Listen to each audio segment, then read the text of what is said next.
ಕಾರ್ಯಕ್ರಮವನ್ನು ನಾವೆಲ್ಲ ಆರಂಭಿಸಿದ್ದೇವೆ. ಕಾರ್ಯಕ್ರಮದ ಆರಂಭಕ್ಕೆ ಗಣ್ಯ ವ್ಯಕ್ತಿಗಳನ್ನು ವೇದಿಕೆ ಕರೆಯುವ ಸಂದರ್ಭದಲ್ಲಿ ಈ ಸಮ್ಮೇಳನದ ಸರ್ವಾಧ್ಯಕ್ಷರು, ಹಿರಿಯ ಪ್ರಗತಿಪರ ಚಿಂತಕರು ಮತ್ತು ಕಳೆದ 2 ದಶಕಗಳಿಂದ ಮಾಧ್ಯಮದಲ್ಲಿ ಗುರುತಿಸಿಕೊಂಡಂಥ ಸನ್ಮಾನ್ಯ ಶಿವರಂಜನ್ ಸತ್ಯಂಪೇಟೆ ಅವರು ದಯವಿಟ್ಟು ವೇದಿಕೆಗೆ ಆಗಮಿಸಬೇಕು. ಚಪ್ಪಾಳೆಯೊಂದಿಗೆ ಅವರಿಗೆ ಸಮ್ಮೇಳನಾಧ್ಯಕ್ಷರಿಗೆ ನಾವು ಈ ಕಾರ್ಯಕ್ರಮಕ್ಕೆ ಸ್ವಾಗತ ಕೋರಬೇಕು. ಮಧ್ಯದಲ್ಲಿ ಅವರಿಗೆ ಆಸನವನ್ನು ವ್ಯವಸ್ಥೆ ಮಾಡಿಕೊಡ್ಬೇಕಂತೇಳಿ ನಾನು ಕೇಳ್ಕೊಳ್ತೇನೆ. ಕಳೆದ 2 ದಶಕಗಳಿಂದ ಮಾಧ್ಯಮದಲ್ಲಿ ಕೆಲಸ ಮಾಡುತ್ತಲೇ ಅನೇಕ ಮೊನಚಾದ ಭಾಷಣಗಳನ್ನು ಸಮಾಜಕ್ಕೆ ಒಕ್ಕರಿಸ್ತಕ್ಕಂಥ ಸ್ನೇಹಿತರು ಅಂದರೆ ಅವರು ಶಿವರಂಜನ್ ಸತ್ಯಂಪೇಟೆ ಅವರು, ಆತ್ಮೀಯ ಗೆಳೆಯ ಶರಣಬಸಪ್ಪ ಸೂಗೂರವರು, ಅವರ ಸ್ನೇಹಿತ ಬಳಗ, ಅವರ ಗೆಳೆಯರ ಬಳಗ ಆಯ್ಕೆ ಸಮಿತಿಯಲ್ಲಿ ಸತ್ಯಂಪೇಟೆ ಅವರು ಈ ಸಮ್ಮೇಳನದ ಅಧ್ಯಕ್ಷರಾಗಬೇಕು ಎಂಬ ಮನಸ್ಸಿನಿಂದ ಇವತ್ತಿನ ಈ ಕಾರ್ಯಕ್ರಮ ನಡೀತಾ ಇದೆ. ಇನ್ನೇನು ಮಾನ್ಯ ಶಾಸಕರಿಗಾಗಿ ಈ ಕಾರ್ಯಕ್ರಮ ನಾವೆಲ್ಲ ನಿರೀಕ್ಷಣೆ ಮಾಡ್ತಾ ಇದ್ದೀವಿ. ಈಗ ಮಾನ್ಯ ಶಾಸಕರು ಆಗಮಿಸಿದ್ದಾರೆ. ಆತ್ಮೀಯ ಸ್ನೇಹಿತ ರಾಜ್ಕುಮಾರ್ ಮಾಳ್ಗೆ ಅವರು ಈ ಕಾರ್ಯಕ್ರಮವನ್ನು ಮುಂದುವರಿಸಬೇಕಾಗಿ ಕೇಳಿಕೊಳ್ತೀನಿ. ಪತ್ರಕರ್ತರು ಈ ಒಂದು ಕಾರ್ಯಕ್ರಮದಲ್ಲಿ ಬಂದಿದ್ದಾರೆ. ತದೇ ರೀತಿಯಾಗಿ ಈ ಒಂದು ಕಾರ್ಯಕ್ರಮವನ್ನು ಉದ್ಘಾಟಿಸಲು ಆಗಮಿಸಿದಂಥ ಜನಪ್ರಿಯ ಶಾಸಕರಾದಂಥ ಅಲ್ಲಂ ಪ್ರಭು ಪಾಟೀಲ್ ಸಾಹೇಬರು, ದಕ್ಷಿಣ ಬಜ ಕ್ಷೇತ್ರ, ಇವರಿಗೆ ನಾನು ಈ ಒಂದು ಕಾರ್ಯಕ್ರಮಕ್ಕೆ ಹೃತ್ಪೂರ್ವಕವಾದ ಸ್ವಾಗತವನ್ನು ಬಯಸುತ್ತೇನೆ. ಅದೇ ರೀತಿಯಾಗಿ ಇನ್ನೋರ್ವ ಅತಿಥಿಗಳಾದಂಥ ಪ್ರಭಾಕರ್ ಜೋಶಿ ಸಾಹೇಬರು, ಸ್ಥಾನಿಕ ಸಂಪಾದಕರು, ಸಂಯುಕ್ತ ಕರ್ನಾಟಕ ಕಲಬುರಗಿ, ಇವರಿಗೂ ಕೂಡ ನಾನು ಹೃತ್ಪೂರ್ವಕವಾದ ಸ್ವಾಗತವನ್ನು ಕೋರುತ್ತೇನೆ. ಅದೇ ರೀತಿಯಾಗಿ ಹಿರಿಯ ಪತ್ರಕರ್ತರು, ಸಾಹಿತಿಗಳು ಮತ್ತು ಕನ್ನಡ ಸಾಹಿತ್ಯ ಪರಿಷತ್ನ ಮಾಜಿ ಅಧ್ಯಕ್ಷರಾದಂಥ ಶ್ರೀ ಮೈಪಾಲ್ ರೆಡ್ಡಿ ಸಾಹೇಬರು, ಇವರಿಗೂ ಕೂಡ ನಾನು ಹೃತ್ಪೂರ್ವಕ ಸ್ವಾಗತವನ್ನು ಬಯಸುತ್ತೇನೆ. ಅದೇ ರೀತಿಯಾಗಿ ಬಾಬುರಾವ್ ಕೋಬಾಳ್ ರಾಜ್ಯೋತ್ಸವ ಪ್ರಶಸ್ತಿ ಪುರಸ್ಕೃತರು, ಇವರಿಗೂ ಕೂಡ ನಾನು ಸ್ವಾಗತವನ್ನು ಬಯಸುತ್ತೇನೆ. ಮತ್ತು ಅದೇ ರೀತಿಯಾಗಿ ದಲಿತ ಸಂಘರ್ಷ ಸಮಿತಿಯ ಹೋರಾಟಗಾರರು, ಚಿಂತಕರಾದಂಥ ಮರಿಯಪ್ಪ ಹಳ್ಳಿ, ಇವರಿಗೂ ಕೂಡ ನಾನು ಹೃತ್ಪೂರ್ವಕವಾದ ಸ್ವಾಗತವನ್ನು ಬಯಸುತ್ತೇನೆ. ಮತ್ತು ಅದೇ ರೀತಿಯಾಗಿ ನಮ್ಮ ಸಂಪಾದಕರ ಸಂಘದ ಮತ್ತು ಮಾಧ್ಯಮ ಸಮಿತಿಯ ಸದಸ್ಯರಾದಂಥ ಗುರುರಾಜ್ ಕುಲಕರ್ಣಿ, ಅವರಿಗೂ ಕೂಡ ನಾನು ಹೃತ್ಪೂರ್ವಕವಾದ ಸ್ವಾಗತವನ್ನು ಬಯಸುತ್ತೇನೆ. ಮತ್ತು ಅದೇ ರೀತಿಯಾಗಿ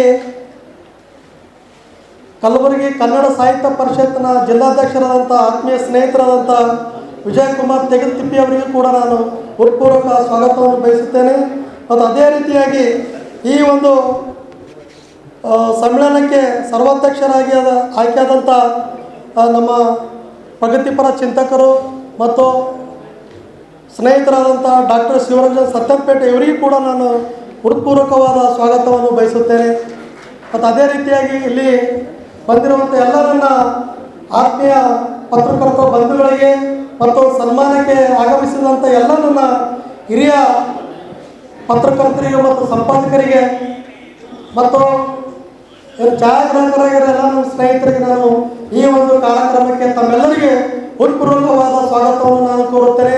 ಈಗಾಗಲೇ ಸಮಯದ ಅಭಾವ ಆಗಿರೋದರಿಂದ ಕೂಡಲೇ ನಾವು ಈ ಒಂದು ಕಾರ್ಯಕ್ರಮವನ್ನು ಉದ್ಘಾಟನೆ ಮಾಡಿ ಈ ಕಾರ್ಯಕ್ರಮಕ್ಕೆ ಚಾಲನೆ ಕೊಡಬೇಕಾಗಿದೆ. ಅದಕ್ಕಾಗಿ ಇಲ್ಲಿಗೆ ನನ್ನ ಸ್ವಾಗತ ಭಾಷಣವನ್ನು ಮುಗಿಸ್ತೇನೆ. ಎಲ್ಲರಿಗೂ ನನ್ನ ನಮಸ್ಕಾರಗಳು.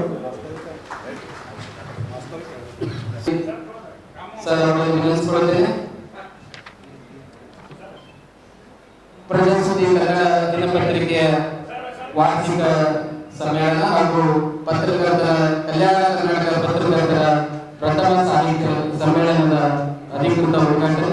ಎಲ್ಲರೂ ಜೋರಾದ ಚಪ್ಪಾಳೆಯೊಂದಿಗೆ ಈ ಕಾರ್ಯಕ್ರಮವನ್ನು ತಾವು ಸಹ ಉದ್ಘಾಟಿಸಬೇಕಾಗಿ ತಮ್ಮಲ್ಲಿ ವಿನಂತಿಸಿಕೊಳ್ಳುತ್ತೇವೆ. ದಕ್ಷಿಣ ಮತಕ್ಷೇತ್ರದ ಜನಪ್ರಿಯ ಶಾಸಕರು ಸನ್ಮಾನ್ಯ ಶ್ರೀ ಅಲ್ಲಂ ಪ್ರಭು ಪಾಟೀಲ್ ಸರ್ ಅವರಿಗೆ ಸನ್ಮಾನ.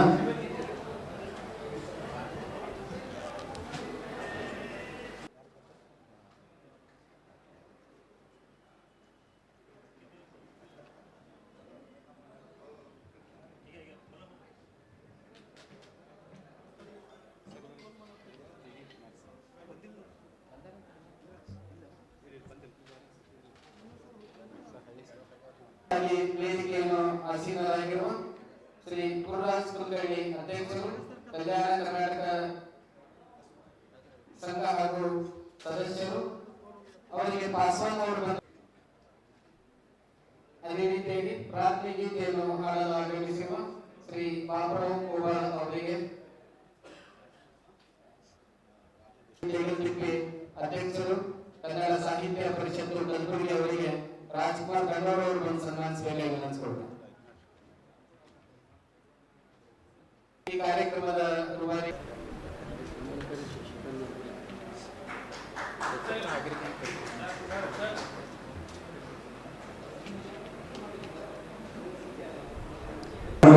ಸೋಗೂರವರೇ ಮತ್ತು ಗೆಳೆಯ ನಮ್ಮ ಮೈಪಾಲ್ ರೆಡ್ಡಿ ಮುಂದೂರವರೇ, ಪ್ರಭಾಕರ್ ಜೋಶಿ ಅವರೇ, ಭೈರಪ್ಪ ಹಳ್ಳಿಯವರೇ, ಬಾಬುರಾವ್ ಕೋಬಾಳ ಅವರೇ ಮತ್ತು ವಿಜಯಕುಮಾರ್ ದೇಗಲ್ತಿಟ್ಟಿ ಅವರೇ, ಗುರುರಾಜ್ ಕುಲಕರ್ಣಿ ಅವರೇ, ಗೆಳೆಯ ಸುರೇಶ್ ಬಡ್ಗಿಯವರೇ, ಇನ್ನೂ ಸಾಕಷ್ಟು ಜನ ಈ ಸಮಾರಂಭದಲ್ಲಿ ಮನೀಶ್ ಪತ್ರಿಕೆ ಸಂಪಾದಕರು, ಸಿಂಧು ಅವರು ಮತ್ತು ನಮ್ಮ ಸದಾನಂದ ಕರ್ಲಾ ಅವರು, ಅಜಿಜುಲ್ಲಾ ಸರ್ವಸ್ವರು, ನಮ್ಮ ಅಮರನಾಥ್ ಕುಳಿಗೇರಿಯವರು ಎಲ್ಲ ಹಿರಿಯ ಮುಖಂಡರು ಕೂಡ ಸೇರಿದರೆ ಸಮಯದ ಅಭಾವದಿಂದ ನಾನು ಹೆಸರುಗಳನ್ನು ತೆಗೆದುಕೊಳ್ಳುವುದನ್ನು ದಯಮಾಡಿ ಕ್ಷಮಿಸಬೇಕು.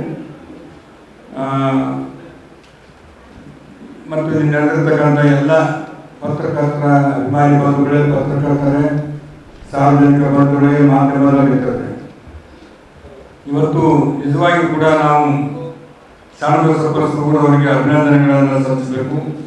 ಯಾಕಂದರೆ ಇಂಥ ಒಂದು ಡಿಜಿಟಲ್ ಯುಗದಲ್ಲಿ ಪ್ರಿಂಟ್ ಮೀಡಿಯಾ, ಮೊಬೈಲ್ ಬಂದಿರತಕ್ಕಂಥದ್ದು, ಸೋಷಿಯಲ್ ಮೀಡಿಯಾ ಇರ್ತಕ್ಕಂಥ ಇಂಥ ಒಂದು ಯುಗದಲ್ಲಿ 15 ವರ್ಷಗಳ ಕಾಲ ಸತತವಾಗಿ ಪತ್ರಿಕಾವನ್ನು ನಡೆಸಿಕೊಂಡು ಬಂದಿರತಕ್ಕಂಥದ್ದು ಭಾಳ ವಿಶೇಷವಾದಂಥ, ತಮ್ಮೆಲ್ಲರ ಪರವಾಗಿ ಗುಲ್ಬರ್ಗ ಜಿಲ್ಲೆಯ ಜನತೆಯ ಪರವಾಗಿ ನಾನು ಅವರಿಗೆ ಅಭಿನಂದನೆಗಳನ್ನು ಸಲ್ಲಿಸ್ತೇನೆ. ಯಾಕಂದರೆ ಈ ಪತ್ರಿಕಾ ರಂಗ ಇವತ್ತು ಬಹಳಷ್ಟು ಕಷ್ಟ ಪರಿಸ್ಥಿತಿಯಲ್ಲಿದೆ. ಹಿಂದಿನ ಇತಿಹಾಸವನ್ನು 16ನೇ ಶತಮಾನದಲ್ಲಿ ಪ್ರಾರಂಭ ಆಗಿರ್ತಕ್ಕಂಥದ್ದು ಮೊದಲನೇ ಪತ್ರಿಕೆ ಕನ್ನಡದಲ್ಲಿ ಕೂಡ ಪ್ರಾರಂಭ ಆಗಿ 1917-18 ಕೂಡ ಇವತ್ತು ಇಷ್ಟೊಂದು ಸದ್ದಿಗ್ಧ ಪರಿಸ್ಥಿತಿಯಲ್ಲಿ, ನಾನು ಚಿಕ್ಕವನಿದ್ದಾಗ 1972ರಲ್ಲಿ ಗಿರಿನೂರು ಬಂತು, ನಮ್ಮ ಜೇವರ್ಗಿಯವರು, ಸತ್ಯಕಾಲ ಮಣ್ಣೂರವರು, ಕ್ರಾಂತಿ ಪತ್ರಿಕೆ ಸಂಗ್ರಾಮ ಸಿದ್ದರಾಮೇಶ್ವರವರು, ಇಂಥವೆಲ್ಲ ಪತ್ರಿಕೆಗಳು ಅದನ್ನೇ ಓದಿ ಮತ್ತು ಬೇರೆ ಪತ್ರಿಕೆಗಳಿಗೆ ಇರಲಿಲ್ಲ.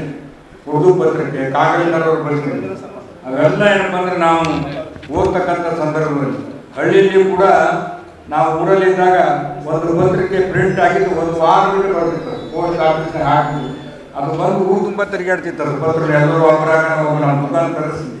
ಅಂಥ ಒಂದು ಕಾಲದಲ್ಲಿ ಮುಂದೆ ಭಾಳಷ್ಟು ಏನಂದ್ರೆ ಬೆಳಗನ ಪತ್ರಕರ್ತರ ಪೇಪರ್ಗಳು ಮುಂದೆ ಈ ಕಡೆ ಏನಂತಂದ್ರೆ ಮೊಬೈಲ್ ಬಂದ ತಕ್ಷಣ, ಸೋಷಿಯಲ್ ಮೀಡಿಯಾ ಬಂದ ತಕ್ಷಣ, TV ಬಂದ ತಕ್ಷಣ ಸ್ವಲ್ಪ ಕಡಿಮೆ ಆಗ್ತಾ ಬಂತು. ಇವತ್ತು ಮತ್ತೊಂದು ಕಷ್ಟ ಪರಿಸ್ಥಿತಿಯಲ್ಲಿ ಪತ್ರಿಕೆಗಳನ್ನು ನಡೆಸ್ತಕ್ಕಂಥದ್ದು ಭಾಳ ವಿಶೇಷವಾಗಿ ಇವತ್ತು ತಾವು ಈ ಒಂದು ಕಲ್ಯಾಣ ಕರ್ನಾಟಕ ಪ್ರಥಮ ಪತ್ರಕರ್ತರ ಸಮ್ಮೇಳನ, ಅದು ಕೂಡ ವಿಶೇಷವಾಗಿ ಒಬ್ಬ ಒಳ್ಳೆಯ ಗುರಪ್ಪಜ್ಜ ಅಂತ ಹೇಳಿ ಅವ್ರ ಮುದ್ದೆಯವರು, ಅವರು ಪುಣ್ಯತಿಥಿ ಮಾಡ್ತಾರೆ ಅವ್ರ ತಂದೆಯವರು. ನಾ ಯಾವಾಗಲೂ ಜಿಲ್ಲಾ ಪಂಚಾಯತಿ ಅಧ್ಯಕ್ಷ ಇದ್ದಾಗ 2000 ಇಸ್ವಿಯಲ್ಲಿ ಅಲ್ಲಿ ಹೋಗಿದ್ದೆ. ಸತ್ಯಪೇಟೆ ಆಡೋರು ಬಸವ ಮಾರ್ಗ ಅಂತ ಹೇಳಿ ಒಂದು ಪತ್ರಿಕೆ ತೆಗೆದಿದ್ರು ಮತ್ತು ಅವರು ಕೂಡ ಲಂಕೇಶ್ ಪತ್ರಿಕೆಯಲ್ಲಿ ಕೆಲಸ ಮಾಡಿ ಬಂದಿರ್ತಕ್ಕಂಥ ಅಂಥವರ ಪುತ್ರರನ್ನ ಇವತ್ತು ಒಳ್ಳೆಯ ಪತ್ರಕರ್ತರಾಗಿ ಹುಟ್ಟಿದ್ದು ಸುರಪುರದಲ್ಲಿ ಆದರೂ ಕೂಡ ಅವರು ಬೆಳೆದು ಇವತ್ತು ಎಲ್ಲ ಕಡೆ ಪರಿಚಯ ಆಗಿದ್ದು ನಮ್ಮ ಸತ್ಯಪೇಟೆ ಶಿವರಂಜನವರನ್ನ ಮಾಡಿದ್ದು ಬಹಳ ಸೂಕ್ತ. ಅದಕ್ಕಾಗಿ ಎಲ್ಲರಿಗೂ ಕೂಡ ನನ್ನ ಅಭಿನಂದನೆಗಳನ್ನು ಸಲ್ಲಿಸ್ತೇನೆ. ಸಮ್ಮೇಳನ ಅಧ್ಯಕ್ಷರನ್ನಾಗಿ ಒಬ್ಬ ನುರಿತ ಪತ್ರಕರ್ತರ ಮಗ ಮತ್ತು ನುರಿತ ಪತ್ರಕರ್ತ ಎಲ್ಲವನ್ನ ಅಧ್ಯಯನ ಮಾಡಿಕೊಂಡಿರ್ತಕ್ಕಂಥವನ್ನ ಸೂಕ್ತವಾಗಿ ಇದಕ್ಕೆ ಅಧ್ಯಕ್ಷನ ಮಾಡುವುದು ಬಹಳ ಸೂಕ್ತ ಅಂತಕ್ಕಂಥ ಮಾತನ್ನು ಕೂಡ ನಾನು ಈ ಸಂದರ್ಭದಲ್ಲಿ ಹೇಳ್ತಾ ಇದ್ದೇನೆ. ಇವತ್ತು ಪ್ರಜಾಪ್ರಭುತ್ವದ ಅಂಗದಲ್ಲಿ 4 ಅಂಗಗಳಲ್ಲಿ ಪತ್ರಿಕಾ ರಂಗ ಕೂಡ ಒಂದು ಬಹಳಷ್ಟು ರಾಜಕೀಯವಾಗಿ ಅದು ಕೂಡ ಅಧೋಗತಿಗೆ ಹೋಗ್ತಕ್ಕಂಥ ಪರಿಸ್ಥಿತಿ ನಾವು ಕಂಡಿದ್ದೀವಿ. ಇವತ್ತು ಕಾರ್ಯಾಂಗ ಕೂಡ ಬಂದ್ರೆ ಅದು ಕೂಡ ದಾರಿ ಬಿಟ್ಟಿರ್ತಕ್ಕಂಥದ್ದು ಕಾಣ್ತಾ ಇದ್ದೀವಿ. ಪತ್ರಿಕಾ ರಂಗ ಯಾವತ್ತೂ ಕೂಡ ರಾಜಕಾರಣಿಗಳನ್ನ, ಅಧಿಕಾರಿಗಳನ್ನ, ಸಮಾಜದಲ್ಲಿ ಇರ್ತಕ್ಕಂಥ ಎಲ್ಲರ ಗಮನವನ್ನ, ಸಮಸ್ಯೆಗಳನ್ನ ಗಮನಗಳಿಗೆ ಸೆಳೆದು ಅದನ್ನು ಕೆಲಸ ಮಾಡತಕ್ಕಂಥ ಕಾರ್ಯ ಇವತ್ತು ಕೂಡ ಬಂದಿದೆ. ಅದರಿಂದ ಬಹಳಷ್ಟು ಸುಧಾರಣೆ ಆಗಿದೆ. ನಾನು ಜಿಲ್ಲಾ ಪಂಚಾಯತ್ ಅಧ್ಯಕ್ಷ ಇದ್ದಾಗ ಒಂದ್ಸಲ ಹೇಳಿದ್ದೇನೆ ಈ ಮಾತು. ಬೆಳಗ್ಗೆ ಎದ್ದು ಪತ್ರಿಕೆ ಓದತಕ್ಕಂಥ ಸಂದರ್ಭದಲ್ಲಿ ಒಂದು ಪತ್ರಿಕೆಯಲ್ಲಿ ಓದಿದೆ ನಾನು. ಅಫಜಲ್ಪುರ ತಾಲೂಕಿನಲ್ಲಿ ಇಂಥ ಸರ್ವೆ ನಂಬರ್ದಲ್ಲಿ 100 ಎಕರೆ ಗೋಧು ಬಿದ್ದಿದೆ ಅಂತ ಹೇಳಿ ಬೆಳೆಯೆಲ್ಲ ಮಳೆ ಹೋಗಿದೆ. ನಾವು ದಿಢೀರ್ನ ಅಧಿಕಾರಿಗಳ ಕರ್ಕೊಂಡು ಹೋದಾಗ ಏನಪ್ಪ ಅಂದ್ರೆ ಅಲ್ಲಿ ಗೊತ್ತಾಯಿತು, ಆ ಪತ್ರಿಕೆದವರು ಗಮನ ಕಾಗಿ ಓದಿನ ಅಧಿಕಾರಿಗಳು ಯಾರು ಹೇಳಿಲ್ಲ. ನಾನು ಅಧಿಕಾರಿಗಳು ಹೇಳಿದ್ರೆ ನಿಮ್ಮ ಕೆಲಸ ಇದೆ, ನಿಮ್ಗೆಲ್ಲ ಗ್ರಾಮ ಸೇವಕರು ಇರ್ತಾರ, ನಿಮ್ದು AD ಇರ್ತಾರ, JD ಇರ್ತಾರ, ನಿಮ್ ಡ್ಯೂಟಿ ಗಮನಿಸ್ತಾರ. ಪತ್ರಿಕೆಯಲ್ಲಿ ಓದಿ ಹೋಗ್ತಕ್ಕಂಥ ಪರಿಸ್ಥಿತಿ ಯಾಕೆ ಬರ್ತಿದ್ವು ಅಂದ್ರೆ ಪತ್ರಿಕೇತರ ಕೆಲಸ ನಮ್ಗೆ ಯಾರಿಗೂ ಗೊತ್ತಿಲ್ಲ ಇರ್ತಕ್ಕಂಥದ್ದು ಅವ್ರ ಗಮನ ಹರಿಸಿ ಸರ್ಕಾರದ ರಾಜಕೀಯ ಮುಖಂಡರ ಅಧಿಕಾರಿಗಳ ಕಣ್ಣು ತೆರೆಸ್ತಕ್ಕಂಥ ರೀತಿಯಲ್ಲಿ ಪ್ರಿಂಟ್ ಮಾಡಿದ್ದಕ್ಕಾಗಿ ನಾವು ಸಡನ್ ಆಗಿ ಬಂದು ಮೀಟಿಂಗ್ ಮಾಡಿ ಮಂತ್ರಿಗಳನ್ನ ಕಾಂಟ್ಯಾಕ್ಟ್ ಮಾಡಿ 15 ಲಕ್ಷ ಆಗಿನ ಕಾಲದಲ್ಲಿ 2000ರಲ್ಲಿ ಫ್ರೀಯಾಗಿ ಏನಪ್ಪ ಅಂದ್ರೆ ಔಷಧ ಡಿಸ್ಟ್ರಿಬ್ಯೂಟ್ ಮಾಡಿ ಆ ರೋಗ ಕಂಟ್ರೋಲ್ ಮಾಡಿ ರೈತರ ಬದುಕನ್ನು ಉಳಿತು. ಇಲ್ಲೇ ಹೋದ್ರೆ ಬಹಳಷ್ಟು ಜನ ರೈತರು ಬೆಳೆ ಹಾನಿ ಮಾಡಿಕೊಂಡು ನಾಶ ಆಗ್ತಿದ್ರು. ಇವೆಲ್ಲವನ್ನ ಕೆಲಸ ಬಹಳಷ್ಟು ಸಮಸ್ಯೆಗಳನ್ನ ಪತ್ರಕರ್ತರು ನಮ್ಮ ಕಣ್ಣು ತೆರೆಸ್ತಕ್ಕಂಥ ರೀತಿಯಲ್ಲಿ ಕೆಲಸ ಮಾಡ್ತಾರೆ. ಆದ್ರೆ ಬಹಳಷ್ಟು ಕಷ್ಟ ಕಾಲದಲ್ಲಿ ಮೊನ್ನೆ ನಾವು ಮುಖ್ಯಮಂತ್ರಿಗಳಿಗೆ ಗುರುರಾಜ್ ಕುಲಕರ್ಣಿ ಅವರು ಬಹಳ ಜನ ಬಂದಿದ್ರು. ಮುಖ್ಯಮಂತ್ರಿಗೆ ಹೇಳಿದ್ರು, ಅವ್ರಿಗೊಂದು ಮನವಿಯನ್ನ ಕೂಡ ಕೊಟ್ಟಿದ್ರು. ಆ ಮನವಿಯಲ್ಲಿ ಈ ಪತ್ರಕರ್ತರು ಬಹಳ ಕಷ್ಟದಲ್ಲಿದ್ದಾರೆ, ಪತ್ರಿಕಾರಂಗ ನಡೆಸ್ತಕ್ಕಂಥದ್ದು ಬಹಳ ಕಠಿಣವಾದಂತಹ ಕೆಲಸ. ಇಂಥದ್ರಲ್ಲಿ ನೀವು ಅಡ್ವರ್ಟೈಸ್ಮೆಂಟ್ ಪ್ರತಿ ತಿಂಗಳಾಗಿ ಒಂದು ಫಿಕ್ಸ್ ಮಾಡಿ ಆ ಪತ್ರಿಕೆ ನಡೆಸೋಕೆ ಏನಾದರೂ ಘನಸಹಾಯ ಆಗ್ತಕ್ಕಂಥ ರೀತಿಯಲ್ಲಿ ಸರ್ಕಾರ ಬೆಂಬಲ ಕೊಡ್ಬೇಕು. ಇದಕ್ಕ ಅಂದ್ರೆ ಏನಂದ್ರೆ ರಾಜಕೀಯವಾಗಿ ಎಲ್ಲರಿಗೂ ಕೂಡ ಕೆಲಸ ಮಾಡ್ತಕ್ಕಂಥದ್ದು, ತಿಳುವಳಿಕೆ ಕೊಡ್ತಕ್ಕಂಥದ್ದು, ಮಾರ್ಗದರ್ಶನ ಮಾಡ್ತಕ್ಕಂಥ ಒಳ್ಳೆ ಕೆಲಸ ಮಾಡ್ತಕ್ಕಂಥ ಪತ್ರಕರ್ತರು ಇವತ್ತು ಅದನ್ನ ಮುನ್ನಡೆಸ್ಕೊಂಡು ಹೋಗಿ ಸಾಧ್ಯ ಇದೆ, ಹೋದ್ರೆ ಆಗೋದಿಲ್ಲ ಅಂತಕ್ಕಂಥ ಮಾತನ್ನು ಕೂಡ ತಾವೆಲ್ಲರೂ ನಂಬೋಣಕ್ಕೆ ಕೊಟ್ಟಿದ್ದೀರಿ. ಇವತ್ತು ಕೂಡ ನಮ್ಮ ಸಮ್ಮೇಳನ ಅಧ್ಯಕ್ಷರು ತಮ್ಮ ಸಮ್ಮೇಳನ ಇದರಲ್ಲಿ ಹೇಳಿದ್ದಾರೆ ಸಮಸ್ಯೆಗಳನ್ನ ಕೂಡ. ಪತ್ರಕರ್ತರಂದ್ರೆ ಸಮಾಜದ ರಕ್ಷಕರು, ಇದನ್ನೇ ಮಾಡ್ತೀವಿ, ಎಲ್ಲರೂ ಒಪ್ಪಲೇಬೇಕಾದಂತ ಮಾತು. ಸಮಾಜದಲ್ಲಿ ಇರ್ತಕ್ಕಂಥ ನೇರವಾಗಿ ಡೈರೆಕ್ಟ್ ಆಗಿ ಹೇಳ್ತಕ್ಕಂಥವ್ರು ಸಾಕಿ ಪತ್ರಕರ್ತರಿಗೆ ಮಾತಿದೆ. ನಾನು ಎಷ್ಟು ಪತ್ರಿಕಾ ಗೋಷ್ಠಿಯಲ್ಲಿ ನೋಡ್ತೀನಿ, ಯಾರ್ಯಾರು ಹಿಂದಿದ್ದು ಏನೋ ಮಾತಾಡೋರು ಕೂಡ ನಿಮ್ಮ ಪ್ರಶ್ನೆಗಳಿಗೆ ನಾವು ಮೆಚ್ಚಲೇಬೇಕಾಗ್ತದೆ, ಗಮನವನ್ನ ಸೆಳೀತಕ್ಕಂಥದ್ದು. ಯಾವುದೇ ಮಂತ್ರಿ ಇದ್ರೂ ಕೂಡ ನಾವು ಇದು ಮಾಡಿಲ್ಲ, ನೀವು ಮಾಡಬೇಕಾಗಿರ್ತಕ್ಕಂಥ ಏನು ಚಾಟ್ ಇದೆಯಲ್ಲ ಅದು ಶಕ್ತಿ ನಿಮಗಿದೆ. ಆದ ಕಾರಣ ಪತ್ರಕರ್ತರು ಸಮಾಜ ರಕ್ಷಕರು ಅಂತಕ್ಕಂಥದ್ದು, ರಾಜಕೀಯ ನಾಯಕರಿಗೆ ಸಲಹೆ ಪತ್ರಕರ್ತರು ಕೊಡ್ತಾರೆ ಅಂತಕ್ಕಂಥದ್ದು. ಪತ್ರಿಕಾ ರಂಗ ಏನು ಪ್ರಜಾಪ್ರಭುತ್ವದ ನಾಲ್ಕನೇ ಅಂಗ ಅಂತಕ್ಕಂಥದ್ದು ಕೂಡ ಪತ್ರಕರ್ತರು ತಮ್ಮ ಜೀವನ ಹಂಗನ್ನು ಬರಬೇಕು. ಕೆಲವು ಸಂದರ್ಭದಲ್ಲಿ ನದಿ ಬಂದಾಗಲಿ ಬೇರೆ ಬೇರೆ ಸಂದರ್ಭದಲ್ಲಿ ಕೂಡ ಫೋಟೋಗ್ರಾಫರ್ ಆಗಿ ಪತ್ರಕರ್ತರು ಆ ಸ್ಥಳಕ್ಕೆ ತಮ್ಮ ಜೀವನ ಹಂಗನ್ನ ತೊಡೆದು ನ್ಯೂಸ್ ಮಾಡತಕ್ಕ ಸಲಹೆ ಒಳ್ಳೆ ರೀತಿಯಿಂದ ಬಹಳ ಧೈರ್ಯದಿಂದ ಮುಂದಾಗ್ತಾರೆ. ಒಂದೊಂದ್ಸಲ ಬಹಳಷ್ಟು ಜೀವನ ಕಳೆದುಕೊಂಡಿರ್ತಕ್ಕಂಥ ಉದಾಹರಣೆಗಳು ಕೂಡ ಇವೆ. ಇಂಥ ಒಂದು ಖ್ಯಾತಿ ಹೊಂದಿರ್ತಕ್ಕಂಥ ಇವತ್ತು ಎಷ್ಟೇ ಸಂದರ್ಭ ಕೂಡ 24 ಗಂಟೆ ಅವರು ಇದೇ ಚಿಂತೆಯಾಗಿರ್ತಾರೆ, ಎಲ್ಲಿ ಏನಾಯ್ತು, ಏನ್ ಸುದ್ದಿ, ನನ್ನ ಪತ್ರಿಕೆಯಲ್ಲಿ ಪ್ರಿಂಟ್ ಮಾಡಿ ಸಾರ್ವಜನಿಕರಿಗೆ ಅಧಿಕಾರಿಗಳಿಗೆ ನೋಡ್ತಕ್ಕಂಥ ಕೆಲಸ ಮಾಡ್ತಕ್ಕಂಥದ್ದು ಕೂಡ. ಯಾಕಂದ್ರೆ ನಾನು ಅವರಿಗೆ ಅಭಿನಂದನೆಗಳನ್ನು ಸಲ್ಲಿಸಬೇಕಾಗ್ತದೆ. ಹಿರಿಯ ನಮ್ಮ ಪತ್ರಕರ್ತ ಕಾಗಲ್ಕರ್ ನಾವು ಚಿಕ್ಕವರಿದ್ದಾಗ ಅವರು ಇಂಗ್ಲಿಷ್ನಲ್ಲಿ ಬರೀತಿದ್ರು, ಹಿಂದೂ ಪತ್ರಿಕೆಯಲ್ಲಿ ಕೂಡ ಅವರು ದರ್ಶನ್ ಸಾಹೇಬ್ ಭೇಟಿಗೆ ಬರ್ತಿದ್ರು. ಕೆಲವೊಂದು ವಿಷಯಗಳನ್ನ ಎಲ್ಲವನ್ನ ಸಂಗ್ರಹಣೆ ಮಾಡಿ ಬೆಳಗ್ಗೆ ತಂದು ಅವ್ರಿಗೆ ಕೊಟ್ಟಿದ್ರು. ಅಂತ ಒಂದು ವಿಷಯ ಈ ಆಲ್ ಇಂಡಿಯಾ ಲೆವೆಲ್ನಲ್ಲಿ ಆಗ್ತಕ್ಕಂಥ ವಿಷಯ ರೇಡಿಯೋ ಮೂಲಕಾಂತರು ಅವಾಗ ಟಿವಿ ಇದ್ದಿದ್ದೀವಿ ನಾವು. ಅವರು ಹೇಳ್ತಕ್ಕಂಥದ್ದು ಕೂಡ ಬಹಳ ಅರ್ಥಗರ್ಭಿತವಾಗಿರ್ತಕ್ಕಂಥದ್ದು ಅಂತಕ್ಕಂಥ ಮಾತನ್ನು ಕೂಡ ಈ ಸಂದರ್ಭದಲ್ಲಿ ಹೇಳುತ್ತಾ, ಇವತ್ತು ನಮ್ಮನ್ನ ಕರೆಸಿದ್ದೀರಿ. ನಾನು ಯಾವತ್ತೂ ಕೂಡ ನಮ್ಮ ಜೊತೆಗೆ ಮೊದಲಿಂದ ಕೂಡ ಇರ್ತೀನಿ. ತಾವೇನೇ ಸಮಸ್ಯೆಗಳು ಕೂಡ ಸರ್ಕಾರದ ಗಮನ ತರ್ತಕ್ಕಂಥ ರೀತಿಯಲ್ಲಿ ಗಮನ ಸೆಳೆಯಿದ್ದೀನಿ. ಮತ್ತು ಸಂವಿಧಾನ ನಮ್ಮ ವಿಶೇಷ ಅಧಿವೇಶನದಲ್ಲಿ ಕೂಡ ಮಾತನಾಡ್ತಕ್ಕಂಥದ್ದು ಏನಾದರೂ ತಮ್ಮ ಪರವಾಗಿ ಯಾವತ್ತೂ ಕೂಡ ನನ್ನ ಧ್ವನಿ ತಮ್ಮ ಪರವಾಗಿ ಇರ್ತದೆ ಅಂತಕ್ಕಂಥ ಮಾತನ್ನ ಈ ಸಂದರ್ಭದಲ್ಲಿ ಹೇಳಿ ನನ್ನನ್ನು ಕರೆಸಿ ಎರಡು ಮಾತನಾಡಲಿಕ್ಕೆ ಅವಕಾಶ ಮಾಡಿಕೊಟ್ಟಿದ್ದೀನಿ. ತಮಗೆಲ್ಲರಿಗೂ ವಂದಿಸಿ ದಯಮಾಡಿ ಕ್ಷಮಿಸಬೇಕು. KSRTC ಒಂದು ಸಭೆ ಬಂದಿದ್ದು 3-4 ಸಭೆಗಳು ಒಂದೇ ಟೈಮ್ ಆಗಿದೆ. 10:30-11 ಜನ ಕಾಯಿದೆ ಅದು ಕೂಡ ಸಾಹಿತ್ಯ ಹೋಗಿದೆ. ಮತ್ತೆ ಫೋನ್ ಬರ್ತೀನಿ, ಸ್ಟಾರ್ಟ್ ಮಾಡಲಿಕ್ಕೆ ಬರ್ತೀನಿ. ಅದಕ್ಕಾಗಿ ನನ್ನನ್ನು ಈಗ ಹೋಗಿ ಪ್ರಮಾಣ ಕೊಟ್ಟಿರ್ತೀವಿ. ನಾನು ಮಾತು ಮುಗಿಸ್ತೀನಿ. ಜೈ ಹಿಂದ್, ಜೈ ಕರ್ನಾಟಕ.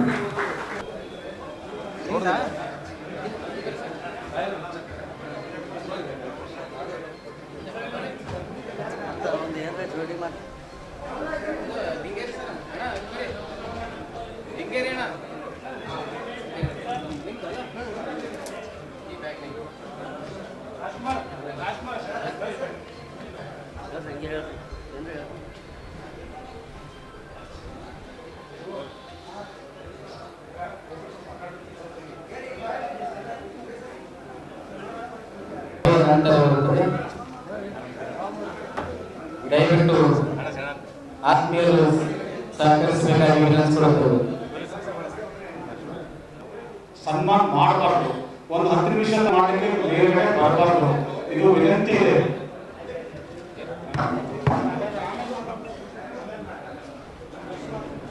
ದಯವಿಟ್ಟು ತಮ್ಮಲ್ಲಿ ವಿನಂತಿಸಿಕೊಳ್ಳುತ್ತೇವೆ. ವೈಯಕ್ತಿಕ ಸನ್ಮಾನ ನಂತರದಲ್ಲಿ ಜರುಗಬೇಕು. ಎಲ್ಲರೂ ಸಹಕರಿಸಬೇಕಾಗಿ ತಮ್ಮಲ್ಲಿ ವಿನಂತಿಸಿಕೊಳ್ಳುತ್ತೇವೆ. ತಮ್ಮ ಅಪಾರ ಪ್ರೀತಿ ಸ್ಥಳೀಯ ಪತ್ರಗಳಿಗೆ ಕೆಲವೇ ಅಕ್ಷರಗಳಿದ್ದಾವೇನು? ಅದು ಸಾಧ್ಯ ಇಲ್ಲ, ಎಲ್ಲರಿಗೂ ಅಷ್ಟೇ ಅಕ್ಷರಗಳಿದ್ದಾವೆ. ಆದರೆ ಆ ಅಕ್ಷರಗಳನ್ನು ಆಯುಧಗಳನ್ನಾಗಿ ಬಳಸಿಕೊಳ್ಳುವ ತಾಕತ್ತು ಯಾರಿಗಿರ್ತದೆ? ಅವರು ನಿಜವಾದಂಥ ಪತ್ರಕರ್ತರು. ಅದರ ಹಿಂದೆ ಅಧ್ಯಯನಶೀಲತೆ, ಸಮಾಜವನ್ನು, ವ್ಯಕ್ತಿಗಳನ್ನು, ವ್ಯವಸ್ಥೆಯನ್ನು ಅರ್ಥ ಮಾಡಿಕೊಳ್ಳುವಂಥ ತಜ್ಞತೆ ರೂಢಿಸಿಕೊಳ್ಬೇಕಾಗ್ತದೆ. ಭಾಳ ಜನ ವೇದಿಕೆಯಲ್ಲಿ ನಾವು ಮುಖ್ಯತೆಗಳನ್ನು ಕರೆದಾಗ, ಭಾಳ ಮುಖ್ಯವಾಗಿ ರಾಜಕಾರಣಗಳನ್ನು ಕರೆದಾಗ ಪತ್ರಕರ್ತರು ಭಾಳ ಕಷ್ಟಪಟ್ಟು ನಮ್ಮ ಸೋಗರವರು ಪತ್ರಿಕೆ ನಡೆಸ್ತಾ ಇದ್ದಾರೆ ಅಂತ ಹೇಳ್ತಾರೆ. ಈ ಪತ್ರಿಕೋದ್ಯಮ ಬಂದು ಪತ್ರಿಕೆ ತೆಗೀರಿ ಅಂತ ಹೇಳಿ ಅವರಿಗೆ ಅರ್ಜಿ ಸಲ್ಲಿಸೋದು ಯಾರ ಹೆಸರು ಹೇಳಿ? ಒಬ್ಬರ ಹೆಸರು ಹೇಳಿ. ಮಾನ್ಯ ಸೋಗರವರೇ, ಶರಣಬಸಪ್ಪನವರೇ, ನೀವು ಪ್ರಜಾಸತ್ತೆಯ ಪತ್ರಿಕೆ ತೆಗೀರಿ ಅಂತ ಯಾರಾದರೂ ಅವ್ರಿಗೆ ಅರ್ಜಿ ಹಾಕಿದ್ದಾರಾ? ಅವರು ಕಷ್ಟಪಡಲಿಲ್ಲದೆ ಇಷ್ಟಪಟ್ಟು ಈ ಕ್ಷೇತ್ರಕ್ಕೆ ಬಂದವರು. ಹಾಗಾಗಿ ಇದು ಕಷ್ಟದ ಕ್ಷೇತ್ರ ಅಲ್ಲ, ಇದು ಇಷ್ಟದ ಕ್ಷೇತ್ರ. ನಮಗೆ ಇಷ್ಟವಾದ ಸಂಗತಿಯನ್ನು ಪಡೀಲಿಕ್ಕೆ ನಾವು ಕಷ್ಟಪಡಲೇಬೇಕಲ್ಲ. ಅದು ಪತ್ರಿಕೆಗೆ ಮಾತ್ರ ಸೀಮಿತ ಅಲ್ಲ, ಬದುಕಿನ ಎಲ್ಲ ವರ್ಗಗಳಿಗೂ ಸೀಮಿತವಾದಂಥ ವಿಚಾರ ಇದೆ. ಯಾವ ಕ್ಷೇತ್ರವನ್ನು ನಾವು ಇಷ್ಟಪಡ್ತೀವೋ ಅದು ಪತ್ರಿಕೆ ಆಗಿರಲಿ, ಸಾಹಿತ್ಯ ಆಗಲಿ, ಸಂಸ್ಕೃತಿ ಆಗಿರ್ಬೋದು, ಸಂಶೋಧನೆಯೇ ಆಗಿರಲಿ, ಇಷ್ಟವಾದ ಕ್ಷೇತ್ರವನ್ನು ನಾವು ಬೆಳೀಲಿಕ್ಕೆ, ಇಷ್ಟವಾದ ಕ್ಷೇತ್ರದಲ್ಲಿ ಮುನ್ನೋಗಲಿಕ್ಕೆ ನಾವು ಕಷ್ಟಪಡಲೇಬೇಕಾದದ್ದು ನಿಸರ್ಗ ನಿಯಮ. ಅದು ಕೇವಲ ಮನುಷ್ಯರ ನಿಯಮ ಮಾತ್ರ ಅಲ್ಲ. ಈ ಹಿನ್ನೆಲೆಯಲ್ಲಿ ನಮ್ಮ ಪ್ರಜಾಸತ್ತಿ ಪತ್ರಿಕೆ ಹೈದರಾಬಾದ್ ಕಲ್ಯಾಣ ಕರ್ನಾಟಕ ಪ್ರಥಮ ಪತ್ರಕರ್ತರ ಸಮ್ಮೇಳನವನ್ನು ಆಯೋಜನೆ ಮಾಡಿದ್ದು ಮತ್ತು ನಮ್ಮ ಆತ್ಮೀಯ ಗೆಳೆಯ ಡಾಕ್ಟರ್ ಶಿವರಂಜನ್ ಸತ್ಯಪೇಟೆ ಅವರಿಗೆ ಸಮ್ಮೇಳನ ಅಧ್ಯಕ್ಷರಾಗಿ ಮಾಡಿದ್ದು ಅತ್ಯಂತ ಶ್ಲಾಘನೀಯ ಸ್ವಾಗತಾರ್ಹ ಕಾರ್ಯ. ಹಾಗಾಗಿ ನಮ್ಮ ಸುಗುರು ಅವರಿಗೆ ನಮ್ಮೆಲ್ಲರ ಪರವಾಗಿ ಅಭಿನಂದನೆಗಳನ್ನು ಸಲ್ಲಿಸ್ತೀವಿ. ಡಾಕ್ಟರ್ ಶಿವರಂಜನ್ ಸತ್ಯಪೇಟೆ ಕೇವಲ ಪತ್ರಿಕೆ ಮೂಲಕ ಮಾತ್ರ ಹೆಸರು ಮಾಡಿರೋರಲ್ಲ. ಅವರ ವೈಚಾರಿಕ ಚಿಂತನೆ, ಪ್ರಕರಣ ವಿಶ್ಲೇಷಣೆ ಮತ್ತು ಶರಣ ಸಾಹಿತ್ಯಕ್ಕಾಗಿಯೇ ಮೀಸಲಾದ ಒಂದು ಪತ್ರಿಕೆಯನ್ನು ಹೊರಡಿಸ್ತಿರೋದು ಅತ್ಯಂತ ಶ್ಲಾಘನೀಯ ಕೆಲಸ ಮತ್ತು ಅದು ನಿಜವಾದ ಸಾಹಸದ ಕೆಲಸ. ಆ ಸಾಹಸದ ಕೆಲಸ ಕೂಡ ಅವರು ಅಷ್ಟೇ ಇಷ್ಟವಾದ ಕಾರಣಕ್ಕಾಗಿ ಮಾಡ್ತಾ ಇದ್ದಾರೆ. ಇಷ್ಟವಾದ ಕೆಲಸವನ್ನು ಅತ್ಯಂತ ಪ್ರೀತಿಯಿಂದ ಮಾಡುವುದೇ ನಿಜವಾದ ಸಾಧನೆಯ ಹಾದಿಯಲ್ಲಿ ನಡೆಸುವಂಥದ್ದು. ತಮಗೆಲ್ಲ ಗೊತ್ತಿದೆ, ನಮ್ಮ ಶಿವರಂಜನ್ ಸತ್ಯಪೇಟೆ ಅವರು ಮುಂದೆ ಮಾತನಾಡ್ತಾ ಇದ್ದಾರೆ ಸಮ್ಮೇಳನಾಧ್ಯಕ್ಷ ನುಡಿಗಳನ್ನು. ಅವರ ಸಮ್ಮೇಳನಾಧ್ಯಕ್ಷರ ನುಡಿಯಲ್ಲಿ ಕೊನೆಗೆ ಗೋಪಾಲಕೃಷ್ಣ ಅಡಿಗರ್ ಅವರೊಂದು ಪದ್ಯವನ್ನು ಕೋಟ್ ಮಾಡಿದ್ದಾರೆ, 3 ಸಾಲು. ಯಾವ 3 ಸಾಲು ಅಂದರೆ, ಕುಂಟನ ಅಂದರೆ ಕಾಲಿಲ್ಲದವನ ಹೆಗಲ ಮೇಲೆ ಕಣ್ಣಿಲ್ಲದವನು ಕೂತಿದ್ದಾನೆ, ದಾರಿ ಸಾಗುವುದೆಂತು, ಮುಂದೆ ನಡೆಯುವುದೆಂತು. ಈಗಿರುವ ಸಾಮಾಜಿಕ ಪರಿಸ್ಥಿತಿಯಲ್ಲಿ ಮಾಧ್ಯಮಕ್ಕೆ ಇದನ್ನು ಸಮೀಕರಣ ಮಾಡಿಕೊಂಡು ಈ ಉಪಯೋಗಗಳನ್ನು ಅವರು ಬಳಸಿದ್ದಾರೆ ಅಂತ ನಾನು ಇಲ್ಲ. ಈ ನೆಲೆಯಿಂದ ಒಂದು ಚಿಂತನಾಪರ ನುಡಿಗಳನ್ನು ನಮಗೆ ಸಲ್ಲಿಸುವ ಮೂಲಕ ಪತ್ರಕರ್ತರಲ್ಲಿ ಇರಬಹುದಾದಂಥ ಒಂದು ಚಿಂತನಾ ಸಾಮರ್ಥ್ಯವನ್ನು ಉದ್ದೀಪನಗೊಳಿಸಲಿಕ್ಕೆ ಶಿವರಂಜನ್ ಅಂಥವರು ಇರಬೇಕಾಗ್ತದೆ. ಕ್ಷೇತ್ರದಲ್ಲಿ ಬದುಕಿನಲ್ಲಿ ಏನೆಲ್ಲ ಆಗ್ತದೋ ಅವೆಲ್ಲವೂ ಪತ್ರಕರ್ತರಿಗೆ ಆಗ್ತದೆ. ತಮಗೆಲ್ಲ ಗೊತ್ತಿದೆ, ಸಂವಿಧಾನ ನಿರ್ಮಾಣ ಮಾಡುವ ಸಂದರ್ಭದಲ್ಲಿ ಜನಸಾಮಾನ್ಯರಿಗೆ ಎಷ್ಟು ಅವಕಾಶಗಳು ಕಾನೂನುಗಳಿದ್ದಾವೋ ಪತ್ರಕರ್ತರಿಗೆ ಅಷ್ಟೇ ಇದ್ದಾವೆ. ಪತ್ರಕರ್ತರಿಂದ ಮಾತ್ರಕ್ಕೆ ವಿಶೇಷ ಸವಲತ್ತುಗಳನ್ನು ಸಂವಿಧಾನ ಕೊಟ್ಟಿಲ್ಲ, ವಿಶೇಷ ಹಕ್ಕುಗಳನ್ನು ಸಂವಿಧಾನ ಕೊಟ್ಟಿಲ್ಲ. ಮತ್ತು ಇತ್ತೀಚೆಗೆ ಶೈಕ್ಷಣಿಕ ಅರ್ಹತೆಗಳನ್ನು ನಿಗದಿ ಮಾಡಿದ್ದೀವಿ ನಾವು. ಆ ಸಂದರ್ಭದಲ್ಲಿ ಶೈಕ್ಷಣಿಕ ಅರ್ಹತೆಯೂ ಇರಲಿಲ್ಲ. ಯಾಕೆಂದರೆ ರಾಜಕೀಯ ಸೇವೆ ಮತ್ತು ಸಮಾಜ ಸೇವೆ, ಪತ್ರಿಕಾ ಸೇವೆ ಅದೊಂದು ಸೇವಾ ಮನೋಧರ್ಮವನ್ನಾಗಿ ಆ ಕಾಲದ ಜನ, ಆ ಕಾಲದ ನಮ್ಮ ನಾಯಕರು ಸಂಕಲ್ಪ ಮಾಡಿಕೊಂಡು ಇದರಿಂದ ಸೇವಾ ಮನೋಭಾವದಿಂದ ಬರ್ತಾರೆ ಅನ್ನೋ ಕಾರಣಕ್ಕಾಗಿ ಪ್ರಾಯಶಃ ಅವರ ಶೈಕ್ಷಣಿಕ ಅರ್ಹತೆಯನ್ನು ಅವರು ನಿಗದಿ ಮಾಡಿರಲಿಲ್ಲ. ಬದಲಾದ ಕಾಲಘಟ್ಟದಲ್ಲಿ ಶಿಕ್ಷಣ ಎಷ್ಟು ಮಹತ್ವದ ಅನ್ನೋದನ್ನು ಜಗತ್ತಿಗೆ ಗೊತ್ತಿರುವಂಥ ಸಂದರ್ಭದಲ್ಲಿ ಪ್ರತಿಯೊಂದು ಕ್ಷೇತ್ರವೂ ಒಂದು ತಜ್ಞತೆಯನ್ನು ಬಯಸುವ ಸಂದರ್ಭದಲ್ಲಿ ಅಧ್ಯಯನಶೀಲತೆ ಮತ್ತು ಪದವಿಯನ್ನು ಪಡೆದವರಿಗೆ ಮಾತ್ರ ಈ ಕ್ಷೇತ್ರದಲ್ಲಿ ಅವಕಾಶ ಇದೆ. ಎಲ್ಲರೂ ಅಧ್ಯಯನಶೀಲರಾಗಿ ಈ ಕ್ಷೇತ್ರಕ್ಕೆ ಬಂದರೆ ಈ ಕ್ಷೇತ್ರದ ಒಂದು ಪಾವಿತ್ರ್ಯ ಮಾತ್ರ ಅಲ್ಲ, ಒಂದು ದಿಕ್ಸೂಚಿಯನ್ನು ಮಾಧ್ಯಮ ಲೋಕ ಕೊಡಲಿಕ್ಕೆ ಸಾಧ್ಯ ಇದೆ. ಮತ್ತು ಒಟ್ಟಾರೆ ಕನ್ನಡದ ಪತ್ರಿಕೋದ್ಯಮ ಹಿನ್ನೆಲೆಯಲ್ಲಿ ಕಲ್ಯಾಣ ಕರ್ನಾಟಕಕ್ಕೆ ವಿಶೇಷವಾದಂಥ ಒಂದು ಸ್ಥಾನ ಇದೆ. ಈ ಭಾಗದ ಹಿರಿಯರು ಸ್ವಾತಂತ್ರ್ಯದ ನಂತರ ಕೂಡ ಹೋರಾಟ ಮಾಡಿದ್ದನ್ನು ತಾವೆಲ್ಲ ಬಲ್ಲಿರಿ. ನಮ್ಮ ಹಿರಿಯ ಪತ್ರಕರ್ತರ ಡಾಕ್ಟರ್ ಶ್ರೀನಿವಾಸ ಶಿರನೂರ್ಕರ್ ಅವರೊಂದು ಪುಸ್ತಕ ಬರೆದಿದ್ದಾರೆ, ಜೈಲಿನಲ್ಲಿ ಜರ್ನಲಿಸಮ್ ಅಂತೇಳಿ. ಆ ಸ್ವಾತಂತ್ರ್ಯ ಹೋರಾಟದಲ್ಲಿ ಜೈಲಿನಲ್ಲಿ ಕೂಡ ಇದ್ದು ಪತ್ರಿಕೋದ್ಯಮವನ್ನು ಹೇಗೆ ಮುನ್ನಡೆಸಿದರು ಅದನ್ನು ಸೊಗಸಾಗಿ ವಿಶ್ಲೇಷಣೆ ಮಾಡಿದ್ದಾರೆ. ಇವತ್ತು ಎಲ್ಲ ಪತ್ರಿಕೆಗಳು ನೋಂದಾಯಿತ ಕರಪತ್ರಗಳಂತ ಕೆಲಸ ಮಾಡ್ತಾ ಇದ್ದಾವೆ. ತಮ್ಮ ಗಮನಕ್ಕಿರಲಿ, ಅನಿವಾರ್ಯ ಇದೆ, ಅಸ್ತಿತ್ವ ಬೇಕಲ್ಲ. ಆ ಅಸ್ತಿತ್ವವನ್ನು ಉಳಿಸ್ಕೋಬೇಕಾದರೆ ಕರಪತ್ರದ ಮಾದರಿಯಲ್ಲಿ ಜಾಹೀರಾತುಗಳನ್ನು ಪಡೆಯಲೇಬೇಕಾದಂಥ ವ್ಯವಸ್ಥೆ ಇದೆ. ಇವುಗಳ ಮಧ್ಯೆಯೂ ಸಮಾಜಮುಖಿಯಾಗಿ ಜನರ ಸಮಸ್ಯೆಗಳನ್ನು ಎತ್ತಿ ಹಿಡಿದು ಅದು ಆಡಳಿತಾರೂಢರ ಗಮನಕ್ಕೆ ತರುವಂಥ ಕೆಲಸವನ್ನು ನಮ್ಮ ಮಾಧ್ಯಮ ಮಿತ್ರರು ಮಾಡ್ತಾ ಇದ್ದಾರೆ. ಇವರ ಕೆಲಸ ಯಾವತ್ತು ಧನ್ಯವಾದ ರಹಿತ ಕೆಲಸ. ಎಷ್ಟೇ ಅದ್ಭುತವಾದ ಕಾರ್ಯ ಮಾಡಿದರೂ ಆ ಕ್ಷಣಕ್ಕೆ ಮಾತ್ರ ಪ್ರಶಂಸೆ ಮಾಡ್ತಾರೆ. ಈಗೀಗ ಸರ್ಕಾರ ಗುರುತಿಸಿ ಒಂದು ಒಳ್ಳೆಯ ಪ್ರಶಸ್ತಿಗಳನ್ನು, ಆ ಮೂಲಕ ಬೇರೆ ಬೇರೆ ಸವಲತ್ತುಗಳನ್ನು ಸರ್ಕಾರ ಕೊಡ್ತಾ ಇದೆ. ಆದಾಗ್ಯೂ ದೊಡ್ಡ ದೊಡ್ಡ ಪತ್ರಿಕೆಗಳಿಗಿಂತಲೂ ಸ್ಥಳೀಯ ಪತ್ರಿಕೆಗಳಿಗೆ ಸರ್ಕಾರ ಹೆಚ್ಚು ಆದ್ಯತೆ ಕೊಡಬೇಕು. ಯಾಕೆ ಹೆಚ್ಚು ಆದ್ಯತೆ ಕೊಡಬೇಕು ಅಂದರೆ, ದೊಡ್ಡ ಪತ್ರಿಕೆಗಳಿಗೆ ಯಾವ ಮೂಲೆಯಲ್ಲಿದ್ದರೂ ದುಡ್ಡು ಸಿಗ್ತದೆ, ಸುದ್ದಿ ಸಿಗ್ತದೆ. ಆದರೆ ಸಣ್ಣ ಪತ್ರಿಕೆಗಳನ್ನು ನಡೆಸೋದು ಸಣ್ಣ ಮಾತಲ್ಲ.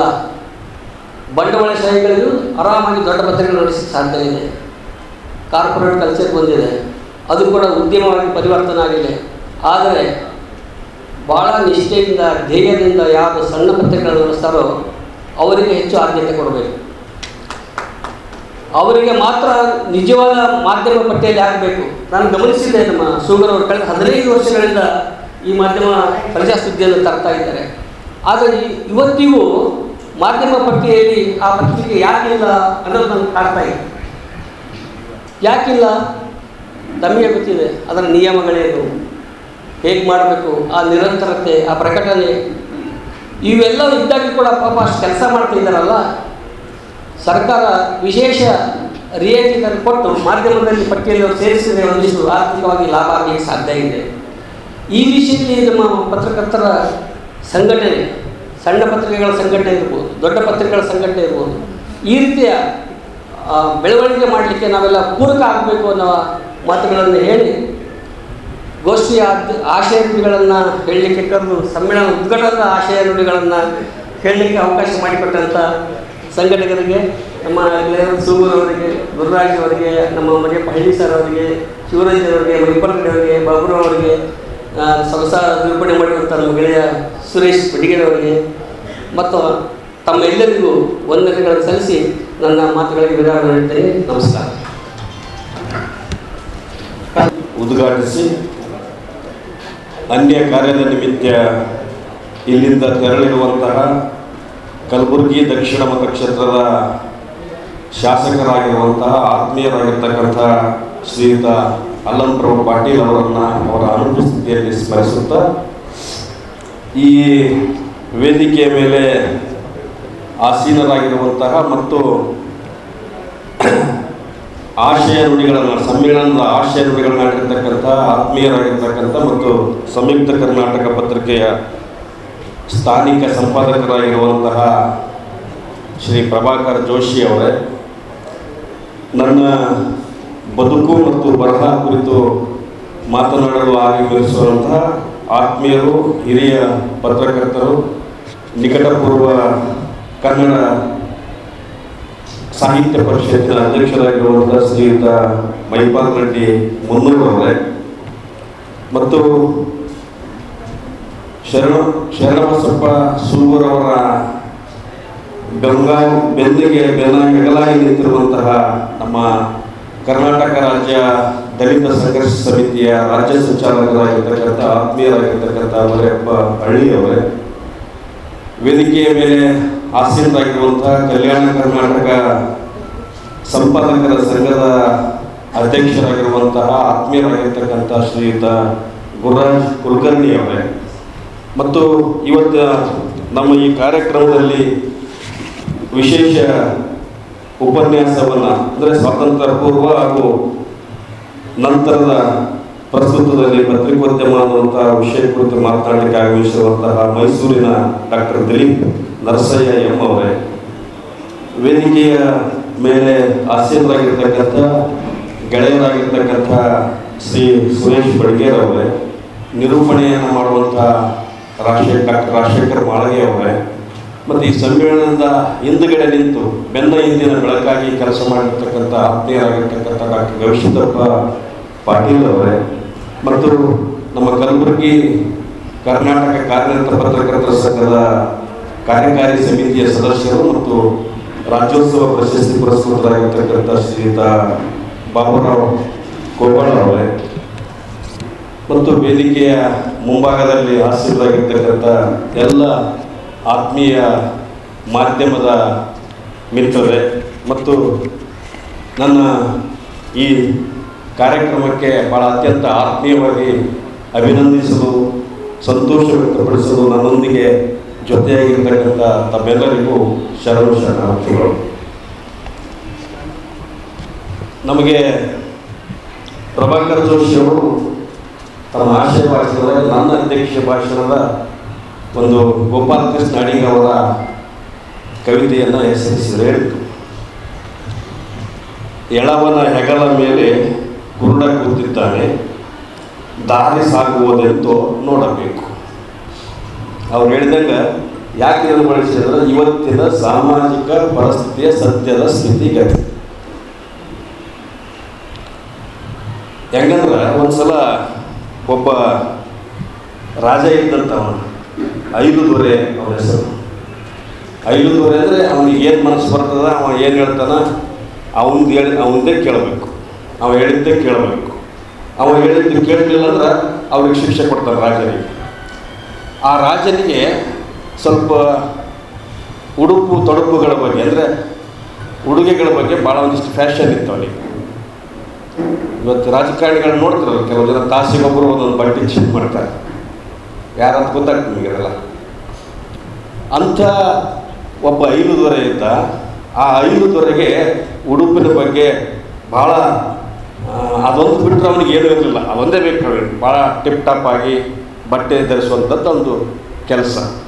ಮತ್ತು ಅವನು ಈ ರೀತಿಯ ಬೇಜವಾಬ್ದಾರಿತನ ಅಂದರೆ ಏನು ರಾಜ ಅಧಿಕಾರ ಮಾಡಬೇಕು, ಆಡಳಿತ ಮಾಡಬೇಕು ಅದನ್ನು ಕೊಡ್ತಾನೆ, ಬರೀ ಚೆನ್ನಾಗಿ ಟಿಪ್ ಟಾಪ್ ಆಗಿ ಡ್ರೆಸ್ ಉಟ್ಕೊಂಡು ಹೊರಗೆ ಬರ್ತಾನೆ. ಈ ದುರಾಡಳಿತದಿಂದ ಜನರು ಬೇಸತ್ತಿದ್ರು. ಜನರಿಗೆ ಭಾಳ ಅವನು ನೋಡಿ ಸಹಿಸ್ಕೊಳ್ಳೋಕ್ಕೆ ಆಗಲಿಲ್ಲ. ಆದರೂ ಅನಿವಾರ್ಯ ರಾಜ ಇರೋದ್ರಿಂದ ಅವನನ್ನು ಒಪ್ಪಿಕೊಂಡಿದ್ರು.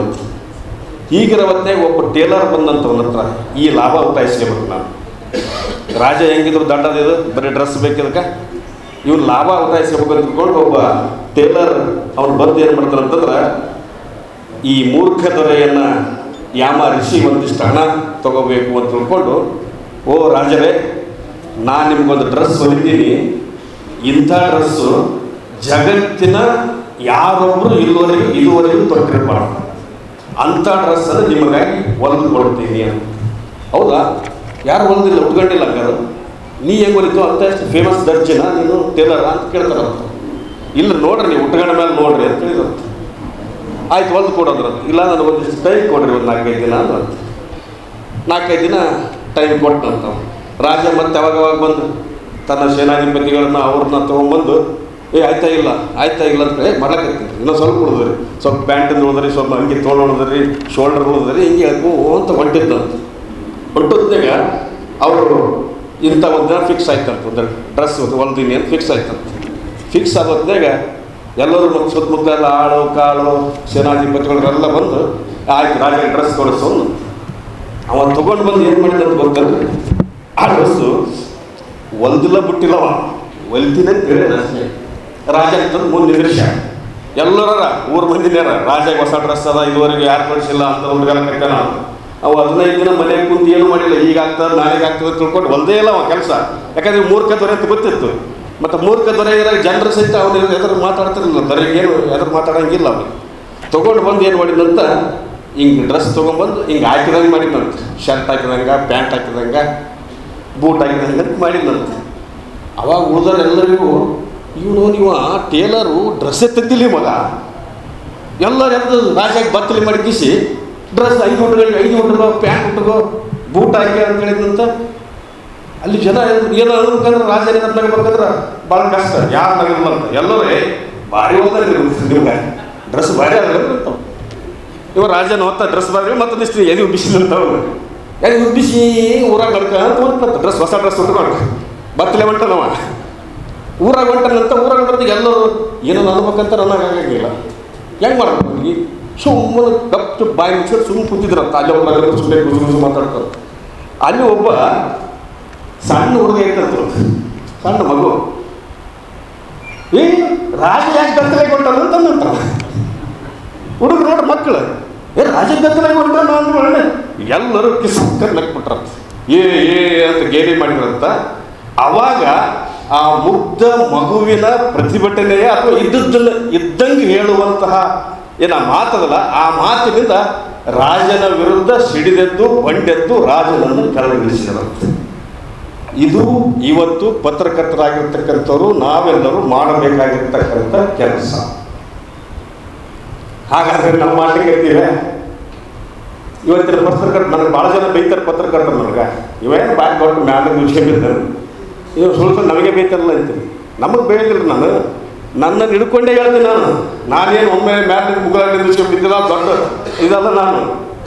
ನನ್ನನ್ನು ಹಿಡಿದುಕೊಂಡೆ, ನನ್ನನ್ನು ಒಳಗೊಂಡಂತೆ ಪತ್ರಕರ್ತರಾಗಿರ್ತಕ್ಕಂಥವರು ನಮ್ಮ ಜವಾಬ್ದಾರಿ ಏನು? ಈ ದಿಶೆಯಲ್ಲಿ ನಾವು ನಮ್ಮ ಶರಣಬಸಪ್ಪ ಸೂರೂರವರನ್ನು ನಾನು ಭಾಳ ಮುಕ್ತವಾಗಿ ಅವರನ್ನು ಅಭಿನಂದಿಸ್ತೇನೆ, ಧನ್ಯವಾದಗಳನ್ನು ತಿಳಿಸ್ತೇನೆ. ಯಾಕೆ ತಿಳಿಸ್ತೇನೆ ಅಂದ್ರೆ ಶರಣನ ಹಂಗೆ ಆತ. ಈಗ ಹೇಳಿದ್ರು ಜೋಶಿ ಅವರು 15 ವರ್ಷ ಪೇಪರ್ ನಮ್ಮ ಇಂಡಿಯಾದಾಗ ಬರ್ಕಟ್ಟಿಲ್ಲ. ನನಗೊಂದು ದಿನ ಬಂದ 15 ದಿನದಿಂದ, ಸರ್ ಹಿಂಗೆ ಸಮ್ಮೇಳನ ಮಾಡಕತ್ತೀನಿ, ಮಾಡಪ್ಪ ಅಂತ. ನಾನೇನು ಯಾರಿಗಾನ ಕರೆಸ್ತಾನೋ ಕೇಳಬೇಕು ಅನ್ನೋ ಯಾರು ವಿದ್ವಾಂಸ ಅವರು ಇವರು ನನಗೆ ನಾನು ಒಂದು ತೀರ್ಮಾನ ಮಾಡ್ಕೊಂಡಿದ್ದೆ. ಅವನು ಹೇಳಿದ್ರೆ ಒಂದು ನಮ್ಮದು ಮನುಷ್ಯ ಯಾರು ಮಾತು ಕೇಳೋದು, ಅವನು ನಡೆದದ್ದೇ ಆಗಲಿ ಅಷ್ಟೇ. ಅದಕ್ಕೆ ಇಟ್ಟದಲ್ಲಿ ಲೇಟ್ ಆಯ್ತದೆ. ಯಾರಿಗೇನೋ ಕರಿವಂತ ನಾ ಅಂತೀನಿ, ಕೆಳಗೆ ನಿಂತ್ಬಿಟ್ಟು ಬರ್ತಾನೆ ತೊಗೊಂಡು ಬರ್ತಾನೆ. ನಾವು ಕರಿಬೇಕು, ನಾವು ಅವನ್ನ ಬಂದ್ರೆ ಬರ್ತಾರೆ. ಬಂದ ಒಂದಿನ ಮೇಲೆ ಸರ್ ಈಗ ಕಲ್ಯಾಣ ಕರ್ನಾಟಕದ ಪ್ರಥಮ ಪತ್ರಕರ್ತರ ಸಮ್ಮೇಳನ ಮಾಡಕತ್ತೀನಿ, ನೀವು ಅಧ್ಯಕ್ಷರಾಗಬೇಕು ಅಂದು.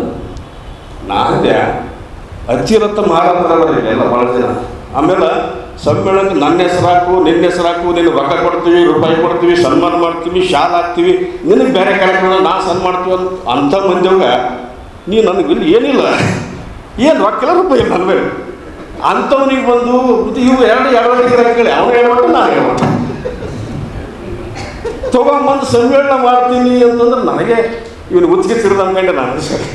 ಆದ್ರೆ ಆತನಲ್ಲಿರ್ತಕ್ಕಂಥ ನಿರ್ಮಲವಾಗಿರ್ತಕ್ಕಂಥ ಪ್ರೀತಿ ಏನಲ್ಲ, ಅದಕ್ಕೆ ಗಿರ್ಲಿಕ್ಕೆ ಬರ್ದೇ ಇರ್ಬೋದು. ಅದು ಒಳ್ಳೆ ಮನಸ್ಸಿದೆ, ಭಾಳ ಮುಗ್ಧ ಮನಸ್ಸಿದೆ ಅದಕ್ಕೆ. ಮತ್ತು ಸಮಾಜವನ್ನು ಭಾಳ ತೆರೆದ ಕಣ್ಣಿನಿಂದ ನೋಡ್ತಾನೆ. ಸುಮ್ಮನೆ ಅವನಿಗೆ ಏನು ತಿಳಿಯಂಗ ತಿಳ್ಕೊಬೇಡ್ರಿ ನೀವು. ನನ್ನ ಮಗ ಎಷ್ಟರವಾದನಂತ ಇಲ್ಲೇ ಕೇಳಿ ಸುಮ್ಮನೆ ಕುಂತ್ಬಿಟ್ಟಿರ್ತಾನೆ, ನನಗೆ ಹಾಗಾಗಿ ನಾನು ತಿಳ್ಕೊಂಡೆ ಅಷ್ಟೇ. ಅಂಥ ವ್ಯಕ್ತಿ ನನಗೆ ಸಮ್ಮೇಳನ ಅಧ್ಯಕ್ಷ ಮಾಡಿರಲ್ಲ. ಅದಕ್ಕೆ ತಮ್ಮೆಲ್ಲರ ಪರವಾಗಿ ಅವರಿಗೆ ಮೊಟ್ಟ ಮೊದಲಾಗಿ ಹೃತ್ಪೂರ್ವಕವಾಗಿರ್ತಕ್ಕಂಥ ಅಭಿನಂದನೆಗಳನ್ನು ಸಲ್ಲಿಸುತ್ತೇನೆ. ಇನ್ನು ಈ ಕಾರ್ಯಕ್ರಮದ ಬಗ್ಗೆ, ಈ ಸಮ್ಮೇಳನದ ಬಗ್ಗೆ ಒಂದೆರಡು ಮಾತಾಡೋದ್ರೆ, ನಾನು ಒಂದಿಷ್ಟು 8 ಪೇಜ್ ಬರ್ಕೊಂಡ್ಬಂದಿಲ್ಲ, ಅದೇನು ಓದಂಗಿಲ್ಲ ನಾನು. ಯಾಕಂದ್ರೆ ಇಲ್ಲಿ ವೇದಿಕೆ ಮೇಲೆ ಹೆಸರು ಆಲ್ರೆಡಿ ಹೇಳಿನಿ ಈಗ. ಆಮೇಲೆ ನೀವೆಲ್ಲ ಪತ್ರಕರ್ತರು ಜಾಸ್ತಿ ಇರೋದ್ರಿಂದ ಜಾಗತಿಕ ಮಟ್ಟದಲ್ಲಿ ಯಾವಾಗ ಮೊದಲ ಪತ್ರಿಕೆ ಬಂತು, ಭಾರತದ ಸಂದರ್ಭದಲ್ಲಿ ಯಾವ ಪತ್ರಿಕೆ ಮೊದಲು ಬಂತು, ಕರ್ನಾಟಕದ ಸಂದರ್ಭದಲ್ಲಿ ಯಾವ ಮೊದಲ ಪತ್ರಿಕೆ, ಇವೆಲ್ಲವೂ ಬಂದಿದ್ದಾವೆ. ಆದರೆ ಮುಖ್ಯವಾಗಿ ಇಲ್ಲಿ ನಾವು ಮಾತಾಡಬೇಕಾಗಿರೋದು ಏನಂತಂದರೆ, ಇವತ್ತಿನ ದಿನ ನಮ್ಮ ಶರ್ಮತ್ ಸಾಹೇಬ್ರು ಕೂತಾರೆ ಇಲ್ಲಿ, ಅವ್ರ ಮಾತನ್ನ ಕೇಳಿದ್ರಿ ಗುರುರಾಜ್ ಕುಲಕರ್ಣಿ. ನಿಮ್ಮ ಕಾರ್ಯಕ್ರಮ ಇರ್ತಲ್ಲ, ಪ್ರಾಸ್ತಾವಿಕವಾಗಿ ಮಾತಾಡ್ತಾರೆ, ಎಷ್ಟು ಚೆಂದ ಮಾತಾಡಿದವ್ರು ಅಂದ್ರೆ, ಈ ನಮಸ್ತೆ ಸಾವ್, ಹಾಯ ಸಾವ್, ಕಾಮಕಾಯ ಸಾವ್, ಇಷ್ಟು ಹೇಳ್ತಿದ್ವಿ ನಾವು, ಮಾತಾಡ್ತಿದ್ವಿ ನಾವು. ಆ ಮನುಷ್ಯ ಹೆಂಗೆ ಮಾತಾಡಿದ ಅಂತಂದ್ರೆ ಅವತ್ತಿನ ದಿನ ಪ್ರಾಸ್ತಾವಿಕವಾಗಿ ಮಾತಾಡೋದಂತ ಎಲ್ಲರೂ ಕುಂತಾರೆ, ಎಲ್ಲ ಪ್ರಭುನೇ ಇದ್ರು ಅವರು. ನೀವು ಸಣ್ಣ ಪತ್ರಿಕೆಗಳಂತ ನಮಗೆ ಕಡೆಗಣನೆ ಮಾಡಬೇಡ್ರಿ. ಈ ದೇಶಕ್ಕೆ ಸ್ವಾತಂತ್ರ್ಯ ಕೊಟ್ಟುವುದೇ ಸಣ್ಣ ಪತ್ರಿಕೆಗಳು. ಕಲ್ಯಾಣ ಕರ್ನಾಟಕದ 371 ಆಗೋ ಸಂದರ್ಭದಲ್ಲಿ ಅದಕ್ಕೆ ಮುಖ್ಯವಾಗಿ ಮೂಲ್ಯತೆಗೆ ತಂದಿರತಕ್ಕಂಥವ್ರೆ ಇಲ್ಲಿನ ಸತ್ಯಗ್ರಾಮ, ಕ್ರಾಂತಿ, ಗೃಹವರ್ಸು, ಇವೆಲ್ಲ ಪತ್ರಿಕೆಗಳೇ. ಅಂದರೆ ನೀವು ಕಡೆಗಣಿಸಬೇಡ್ರಿ, ನಮಗೂ ಒಂದಿಷ್ಟು ಅನುದಾನ ಕೊಡ್ರಿ ಅನ್ನುವಂಥ ಮಾತುಗಳನ್ನು ಹೇಳಿದ್ರು. ನಾ ಏನು ತಿಳ್ಕೊಂಬಿಟ್ಟೆ, ನಾವು ಕೆಲವು ಜನ ಇವ್ರಿ ನಾನೇ ದೊಡ್ಡ ಕಿಸ್ ಮಾಡ್ಕೊಂಡು ತಿಳ್ಕೊಂಬಿಟ್ಟಿವಿ ನಾವು. ನನಗೆ ಮಾತಾಡಕ್ಕೆ ಬರೋಲ್ಲ, ನನ್ನಷ್ಟೇ ಆಗೋದ್ಯಾರ. ನಾನು ಮನುಷ್ಯನೇ, ನನಗೆ ಗರ್ವ ಇಲ್ಲ ಅಂತ, ನನಗೂ ಗರ್ವ ಅದ್ರಿ. ನಾನು ಹುಳಿ ಖಾರ ಉಪ್ಪು ತಿಂದ ಮನುಷ್ಯನೇ. ಸ್ವಲ್ಪ ನಾವೇ ದೊಡ್ಡ ಇದ್ರಾಗ ಕೂತಿರ್ತೀವಿ ನಾವು. ಆದ್ರೆ ಆ ಮನುಷ್ಯ ಏನಿಲ್ಲ, ಭಾಳ ಪಾಪ ಬಡಪಾಯಿ ಬಂದಂಗೆ ಬರ್ತಾರ, ಭಾಳ ವಂಡರ್ಫುಲ್ ಆಗಿ ಮಾತಾಡಿದರು. ಮತ್ತು ಈ ಭಾಗದೊಳಗಡೆ ಒಂದು ಪತ್ರಿಕೆ ಪ್ರಿಂಟ್ ಆಗಬೇಕಾದ್ರೆ ಭಾಳ 15ರಿಂದ 17 ರೂಪಾಯಿ ಖರ್ಚು ಮಾಡ್ತಾರೆ. ಯಾವುದು ವಿಜಯ ಕರ್ನಾಟಕ, ವಿಜಯವಾಣಿ, ಪ್ರಜಾವಾಣಿ ಅನ್ನೋ ಪತ್ರಿಕೆಗಳು 12 ಪುಟದ ಪತ್ರಿಕೆ ಹೊರಬೇಕಾಗುತ್ತೆ. ಸಂಯುಕ್ತ ಕರ್ನಾಟಕ ಸಿಟಿಗರ ಬರ್ತಾರೆ ಜೋಶಿ, 15ರಿಂದ 17 ರೂಪಾಯಿ ಬರ್ತದೆ.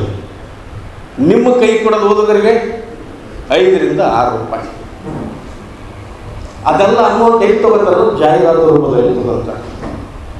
ಅದ್ರಾಗ ಕೊರೋನಾ ಆದ್ಮೇಲಂತೂ ಪತ್ರಿಕೆ ನಡೆಸೋದು ಕಷ್ಟ. ಈಗ ಯಾರು ಓದ್ತೀವಿ ಹೇಳಿ ಪತ್ರಿಕೆ? ನಾನು ಪತ್ರಿಕೆಯಲ್ಲಿ ಕೆಲಸ ಮಾಡ್ತೀನಿ, ಅವತ್ತೊಂದು 25-30 ವರ್ಷಗಳಿಂದ ಕೆಲಸ ಮಾಡಕತ್ತೀನಿ. ನಮ್ಮ ಮನೆಗೆ ಬಂದಾರೆ, ನಮ್ಮ ಹುಡುಗರು ಬಂದಾವ, ಅವ್ರಿಗೆ ಹೇಳ್ತೀನಿ ಪತ್ರಿಕೆ ಓದ್ರೆ ಅಂತೀನಿ.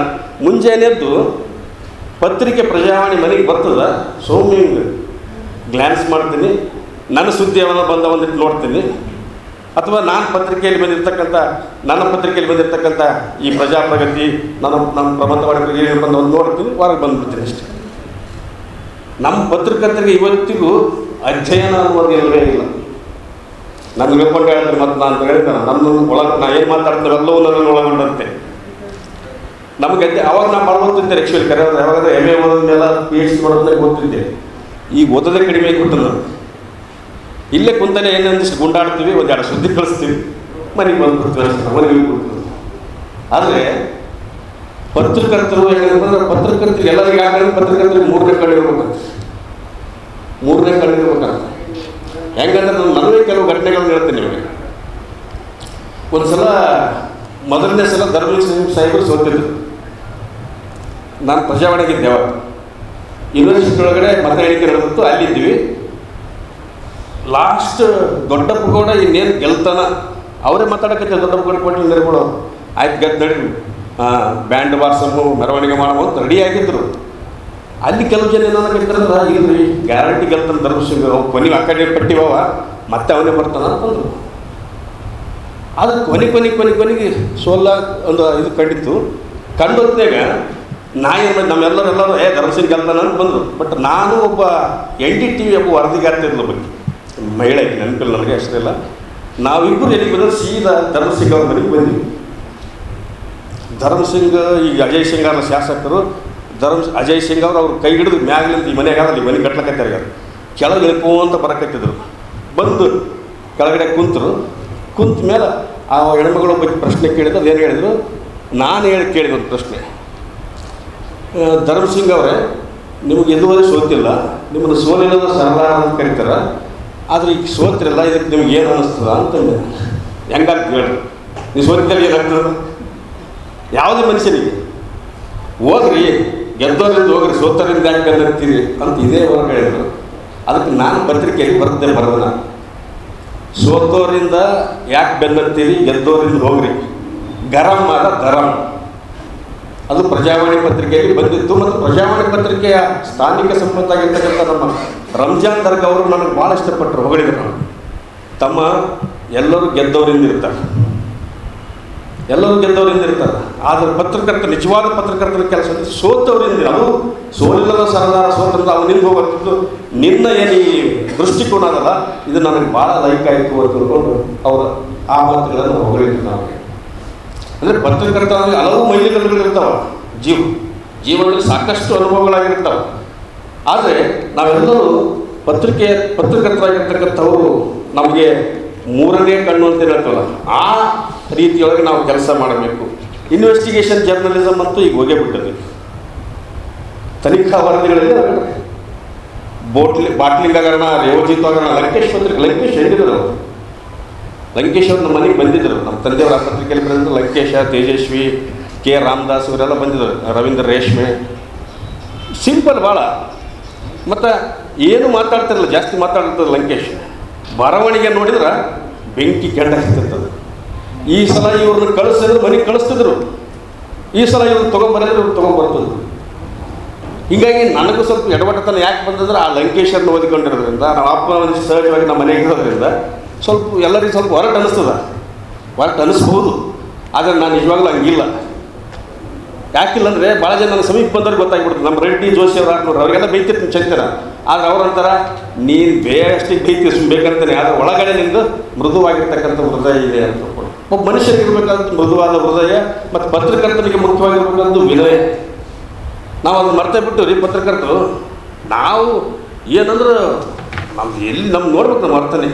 ನಾನು ಹಿಡ್ಕೊಂಡು ಹೇಳ್ತೀನಿ, ಒಂದು ಸಲ ಕುರ್ಚಿ ಸಿಗಲಿಲ್ಲ ಅಂತಂದ್ರೆ ಯಾರ್ತೀನಿ ಒಂದೇ ಸಲ ಪತ್ರಕರ್ತರಿಗೆ ಕುರ್ಚಿ ಹಾಕ್ಲಿಕ್ಕೆ ಬರಲ್ಲ, ನೀವೇನು ಸಮ್ಮೇಳನ ಮಾಡ್ತೀರಿ.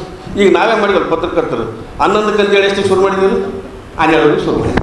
ನನಗೆ ನಮ್ಮ ಗೆಳೆಯ ಹೇಳಿದ, ಏನಪ್ಪ ಕಾರ್ಯಕ್ರಮ ಬಂದಿರ್ತಾರೆ ನಮ್ಮ ಮೇಲೆ ಗ್ರಾಮ ಆಗ್ತಿದ್ದಲ್ಲ, ಈಗ ಏನು ಮಾಡ್ತಾರೆ ಹೇಳಿದೆ. ಮತ್ತು ಇದು ನಾವು ಅಳವಡಿಸ್ಕೊಳ್ಬೇಕಲ್ಲ, ನಮಗೆ ಗೊತ್ತಾಗಬೇಕಲ್ಲ. ಆಯೋಜಕರದು, ಸಂಘಟಕರದು ಎಂಥ ಪರಿಸ್ಥಿತಿ ಅನ್ನೋದು ನಮಗೆ ಗೊತ್ತಾಗಬೇಕು. ಅಂದರೆ ನಮ್ಮೆಲ್ಲ ಜೀವನದ ಅನುಭವಗಳು ನಮಗೆ ಇರಬೇಕು. ಈ ಜೀವನದ ಅನುಭವ ದ್ರವ್ಯದಿಂದ ಮೂಡಿ ಬಂದಿರತಕ್ಕಂಥ ಏನು ಬರವಣಿಗೆ ಅದಲ್ಲ, ಅದು ಶಾಶ್ವತವಾಗಿ ಉಳಿಲಿಕ್ಕೆ ಸಾಧ್ಯ ಆಗ್ತದೆ. ಕೆಲವು ಬರವಣಿಗೆಗಳು ಈಗ ನಂದೇ ಹೇಳ್ತಿದ್ದೆ, ನಾನು ಬೇರೆಯವರು ಕೆಲವು ಓದಿದ್ದೇನೆ. ಆದರೆ ನಂದು ಎಷ್ಟು ಆತ್ಮಾವಲೋಕನ ಏನಂದ್ರೆ, ಒಬ್ಬ ಪತ್ರಕರ್ತನಾಗಿ ಈ ಪತ್ರಿಕೆಯಲ್ಲಿ ಕೆಲಸ ಮಾಡೋ ಹೊತ್ನಾಗ ನಾನು ಎಷ್ಟು ಮಂದಿ ಗೋಣು ಮುರಿದೆ, ಎಷ್ಟು ಮಂದಿಗೆ ಮೋಸ ಮಾಡಿದೆ, ಯಾರನ್ನ ಕೆಳಗೆ ಹಾಕಿದೆ ಅಂತ ಯೋಚನೆ ಮಾಡಬಾರ್ದು. ನಾವು ಒಬ್ಬ ಪತ್ರಕರ್ತನಾಗಿ ಎಷ್ಟು ಮಂದಿಗೆ ನಾನು ಒಳ್ಳೆಯದನ್ನು ಮಾಡಿದೆ, ನನ್ನಿಂದ ಆ ಕುಟುಂಬ ಹೆಂಗೆ ಮುಂದೆ ಬಂತು ಅನ್ನೋದನ್ನು ನಾವೆಲ್ಲರೂ ಆತ್ಮಾವಲೋಕನ ಮಾಡಿಕೊಂಡಿರ್ತಕ್ಕಂಥ ಅಗತ್ಯ ಇದೆ. ಇನ್ವೆಸ್ಟಿಗೇಷನ್ ಜರ್ನಲಿಸಮ್ ಅಂದರೆ ಹೆಂಗಂದರೆ, ಈಗ ಉದಾಹರಣೆಗಾಗಿ ನಾವೆಲ್ಲ ಬಸವನ ಹುಳು ನೋಡಿವಿ. ಬಸವನ ಹುಳು ಅಂತೀವಲ್ಲ, ಅದೊಂದು ಸೈಂಟಿಫಿಕ್ ಅಂತ ಒಂದು ಇದನ್ನು ತಳಿದೆ. ಅದು ಆ ಬಸವನ ಹುಳು ಇದು ಆ್ಯಕ್ಚುಲಿ ಚಿಕ್ಕಮಗಳೂರು ಜಿಲ್ಲೆಯ ತರೀಕೆರೆ ಒಳಗಡೆ ಅವಾಗ ದೊಡ್ಡ ಇದಾಗಿತ್ತು. ಹೆಂಗೆ ಉಳ್ಳಾಗಡ್ಡಿ ಟಮಾಟಿ ರೋಡಿಗೆ ಹಾಕ್ತೀವಿ ರೇಟ್ ಇಲ್ಲದಂತೆ, ಹಂಗೆಲ್ಲ ಕಡೆ ಆಗಿ ಒಂದು ಸುದ್ದಿ ಪ್ರಕಟ ಆಯ್ತು ಪತ್ರಿಕೆಯಲ್ಲಿ, ಬಸವನ ಹುಳುವಿನ ಕಾಟ ಅಂತ. ನಮ್ಮೂರಾಗ 2-3 ವರ್ಷದಿಂದ ಆಗಿತ್ತು, ಕರೋನಾಕ್ಕಿಂತ ಬಿಫೋರ್. ಇಲ್ಲಿ ಕಲಬುರಗಿಗೂ ಆಗಿತ್ತು, ಇಲ್ಲೆಲ್ಲ ಹಳ್ಳಿಗಳಲ್ಲಿ. ನೋಡಿ ಇದ್ರ ಬಗ್ಗೆ ತನಿಖೆ ಹೆಂಗೆ ಮಾಡಿದ್ರಂದ್ರೆ ಪತ್ರಕರ್ತರು, ಇದು ಬಸವನ ಹುಳು ಎಲ್ಲಿಂದ ಬಂತು, ಇದನ್ನು ಯಾರು ತೊಗೊಂಬಂದರು, ಹೆಂಗೆ ಪ್ರಶ್ನೆಗಳಿದ್ವು ಅಂದ್ರೆ, ಸರ್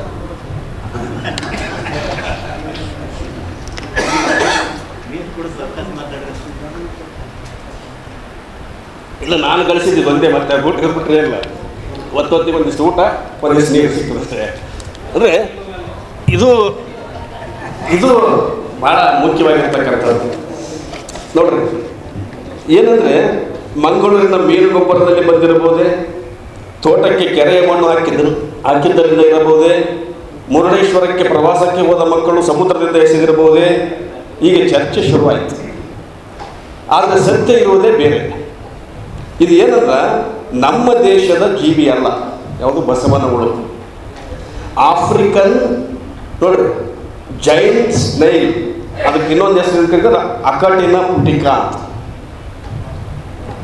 ಎಂಬ ಹೆಸರಿನ ಈ ಬಸವನ ಹುಳುವಿನ ಇದರ ಯಾತ್ರೆ ನೋಡ್ರಿ ಎಷ್ಟು ಚಂದ ಅಂದ್ರೆ, 1847ರಲ್ಲಿ ಈಸ್ಟ್ ಇಂಡಿಯಾ ಕಂಪನಿಯ ವಿಲಿಯಂ ಬೆನ್ಸನ್ ಅನ್ನುವಂಥ ವ್ಯಕ್ತಿ ಕಲ್ಕತ್ತಾದಾಗ ಬಂದೊತ್ನಾಗ 2 ಜೊತೆ ಬಸವನ ಹುಳುಗಳನ್ನು ತರುತ್ತಾನೆ. ಬಸವನ ಹುಳುವಿನ ಸಂಗ್ರಹ, ಅಧ್ಯಯನ ಅವರ ಹವ್ಯಾಸ. ಅವರು ಕಲ್ಕತ್ತಾದಿಂದ ಬೇರೆ ಊರಿಗೆ ಹೋಗುವ ಸಂದರ್ಭದಲ್ಲಿ ತನ್ನ ಗೆಳೆಯನಿಗೆ ಹುಳುಗಳ ಉಸ್ತುವಾರಿ ವಹಿಸುತ್ತಾರೆ. ನಾ ಊರಿಗೆ ಹೋಗಿ ಬರ್ತೀನಪ್ಪ, ನೀವೊಂದಿಷ್ಟು ನೋಡಿಕೋ ಅಂತ. ಆತ ಮನೆಯ ಹಿತ್ತಲಿನಲ್ಲಿ ಹುಳು ಬಿಡುತ್ತಾನೆ. ಮುಂದಿನ 1-2 ವರ್ಷದಲ್ಲಿ ಅಲ್ಲಿನ ಸಸ್ಯ ಉದ್ಯಾನಕ್ಕೆ ಸಾಕಷ್ಟು ಹಾನಿಯಾಗುತ್ತದೆ. ಒಂದು ಹುಳ ಒಮ್ಮೆಲೆಗೆ ಎಷ್ಟು ನೋಡ್ರಿ, 250ರಿಂದ 300 ಮೊಟ್ಟೆ ಇಡುತ್ತದೆ. ಅವ ಲ್ಯಾಬ್ನಾಗಿಟ್ಟು ರೂಮ್ನಾಗಿಟ್ಟು ಮಾಡ್ತದೆ, ಇವ ಹೋಗಿ ಗಾರ್ಡನ್ನಾಗ ಬಿಟ್ಬಿಟ್ಟ. ಇದು ಒಂದು ಸಲಕ್ಕೆ 200ರಿಂದ 350 ಮೊಟ್ಟೆ ಇಡ್ತದ. ವರ್ಷಕ್ಕೆ ವಿವಿಧ ಹಂತಗಳಲ್ಲಿ 500ರಿಂದ 1000 ಮೊಟ್ಟೆ ಇಡುತ್ತದೆ. ಆದರೆ ಮುಂದೆ ಇದುವೇ ಚೈನಾ, ಜಪಾನ್, ಫ್ರಾನ್ಸ್ಗಳಲ್ಲಿ ಸ್ವಾದಿಷ್ಟ ಆಹಾರವಾಯಿತು. ನಮ್ಮಲ್ಲಿ ಹೆಂಗೆ ಚೈನಾದಾಗ ಇವತ್ತು ಏಡಿ, ಆಮೇಲೆ ಇವೆಲ್ಲ ತಿಂತಾರಲ್ಲ. ಮುಂದಿದೆ ಅಂದರೆ ಈ ಬಸವನ ಹುಳು ಇದು ಸ್ವಾದಿಷ್ಟ ಆಹಾರ ಆಯ್ತಂತ. ಹೊಲಗಳಿಗೆ ಹಾನಿ ನೀಡುವ ಜೀವಿಯೇ ಬದುಕಿಗೆ ಆದಾಯ ನೀಡುವಂತಹ ಒಂದು ಘಟನೆ ನಡೀತು. ಬಸವನ ಹುಳುಗಳನ್ನು ಟ್ರ್ಯಾಕ್ಟರ್ನಲ್ಲಿ ತುಂಬಿ ರಸ್ತೆಗೆ ಚೆಲ್ಲಿ ಪ್ರತಿಭಟಿಸಿದ ಅಮೃತಾಪುರದ ಕೃಷಿಕರು ರೇಷ್ಮೆ ಗೂಡು ಮಾರಾಟ ಮಾಡಿದಂತೆ ಮಾರುಕಟ್ಟೆಗೆ ಒಯ್ಯುವ ಕಾಲ ದೂರ ಇಲ್ಲ. ಉದಾಹರಣೆಗಾಗಿ ನಮ್ಮಲ್ಲಿ ಜಾಲಿ ಮರ ನೋಡ್ರಿ, ಜಾಲಿ ಕಡ್ಡಿ ಅಂತೀವಿ ನಾವು. ನಮ್ಮ ಕಲ್ಯಾಣ ಕರ್ನಾಟಕದಾಗ ಜಾಲಿ ಕಡ್ಡಿನೇ ಜಾಸ್ತಿ ರೀ. ನೀವು ಸ್ವಲ್ಪ ಟ್ರೈನ್ಯಾಗ ಹೋದ್ನಾಗ ಈ ಶಾಬಾದು, ವಾಡಿ, ಯಾದಗಿರಿ ಈ ದಾಖಲೆ ಸುರತ್ತವ್ರಿ, ಇಲ್ಲಿ ತನಕ ಬರೀ ಇದೇ ಜಾಲಿ ಮರನೇ.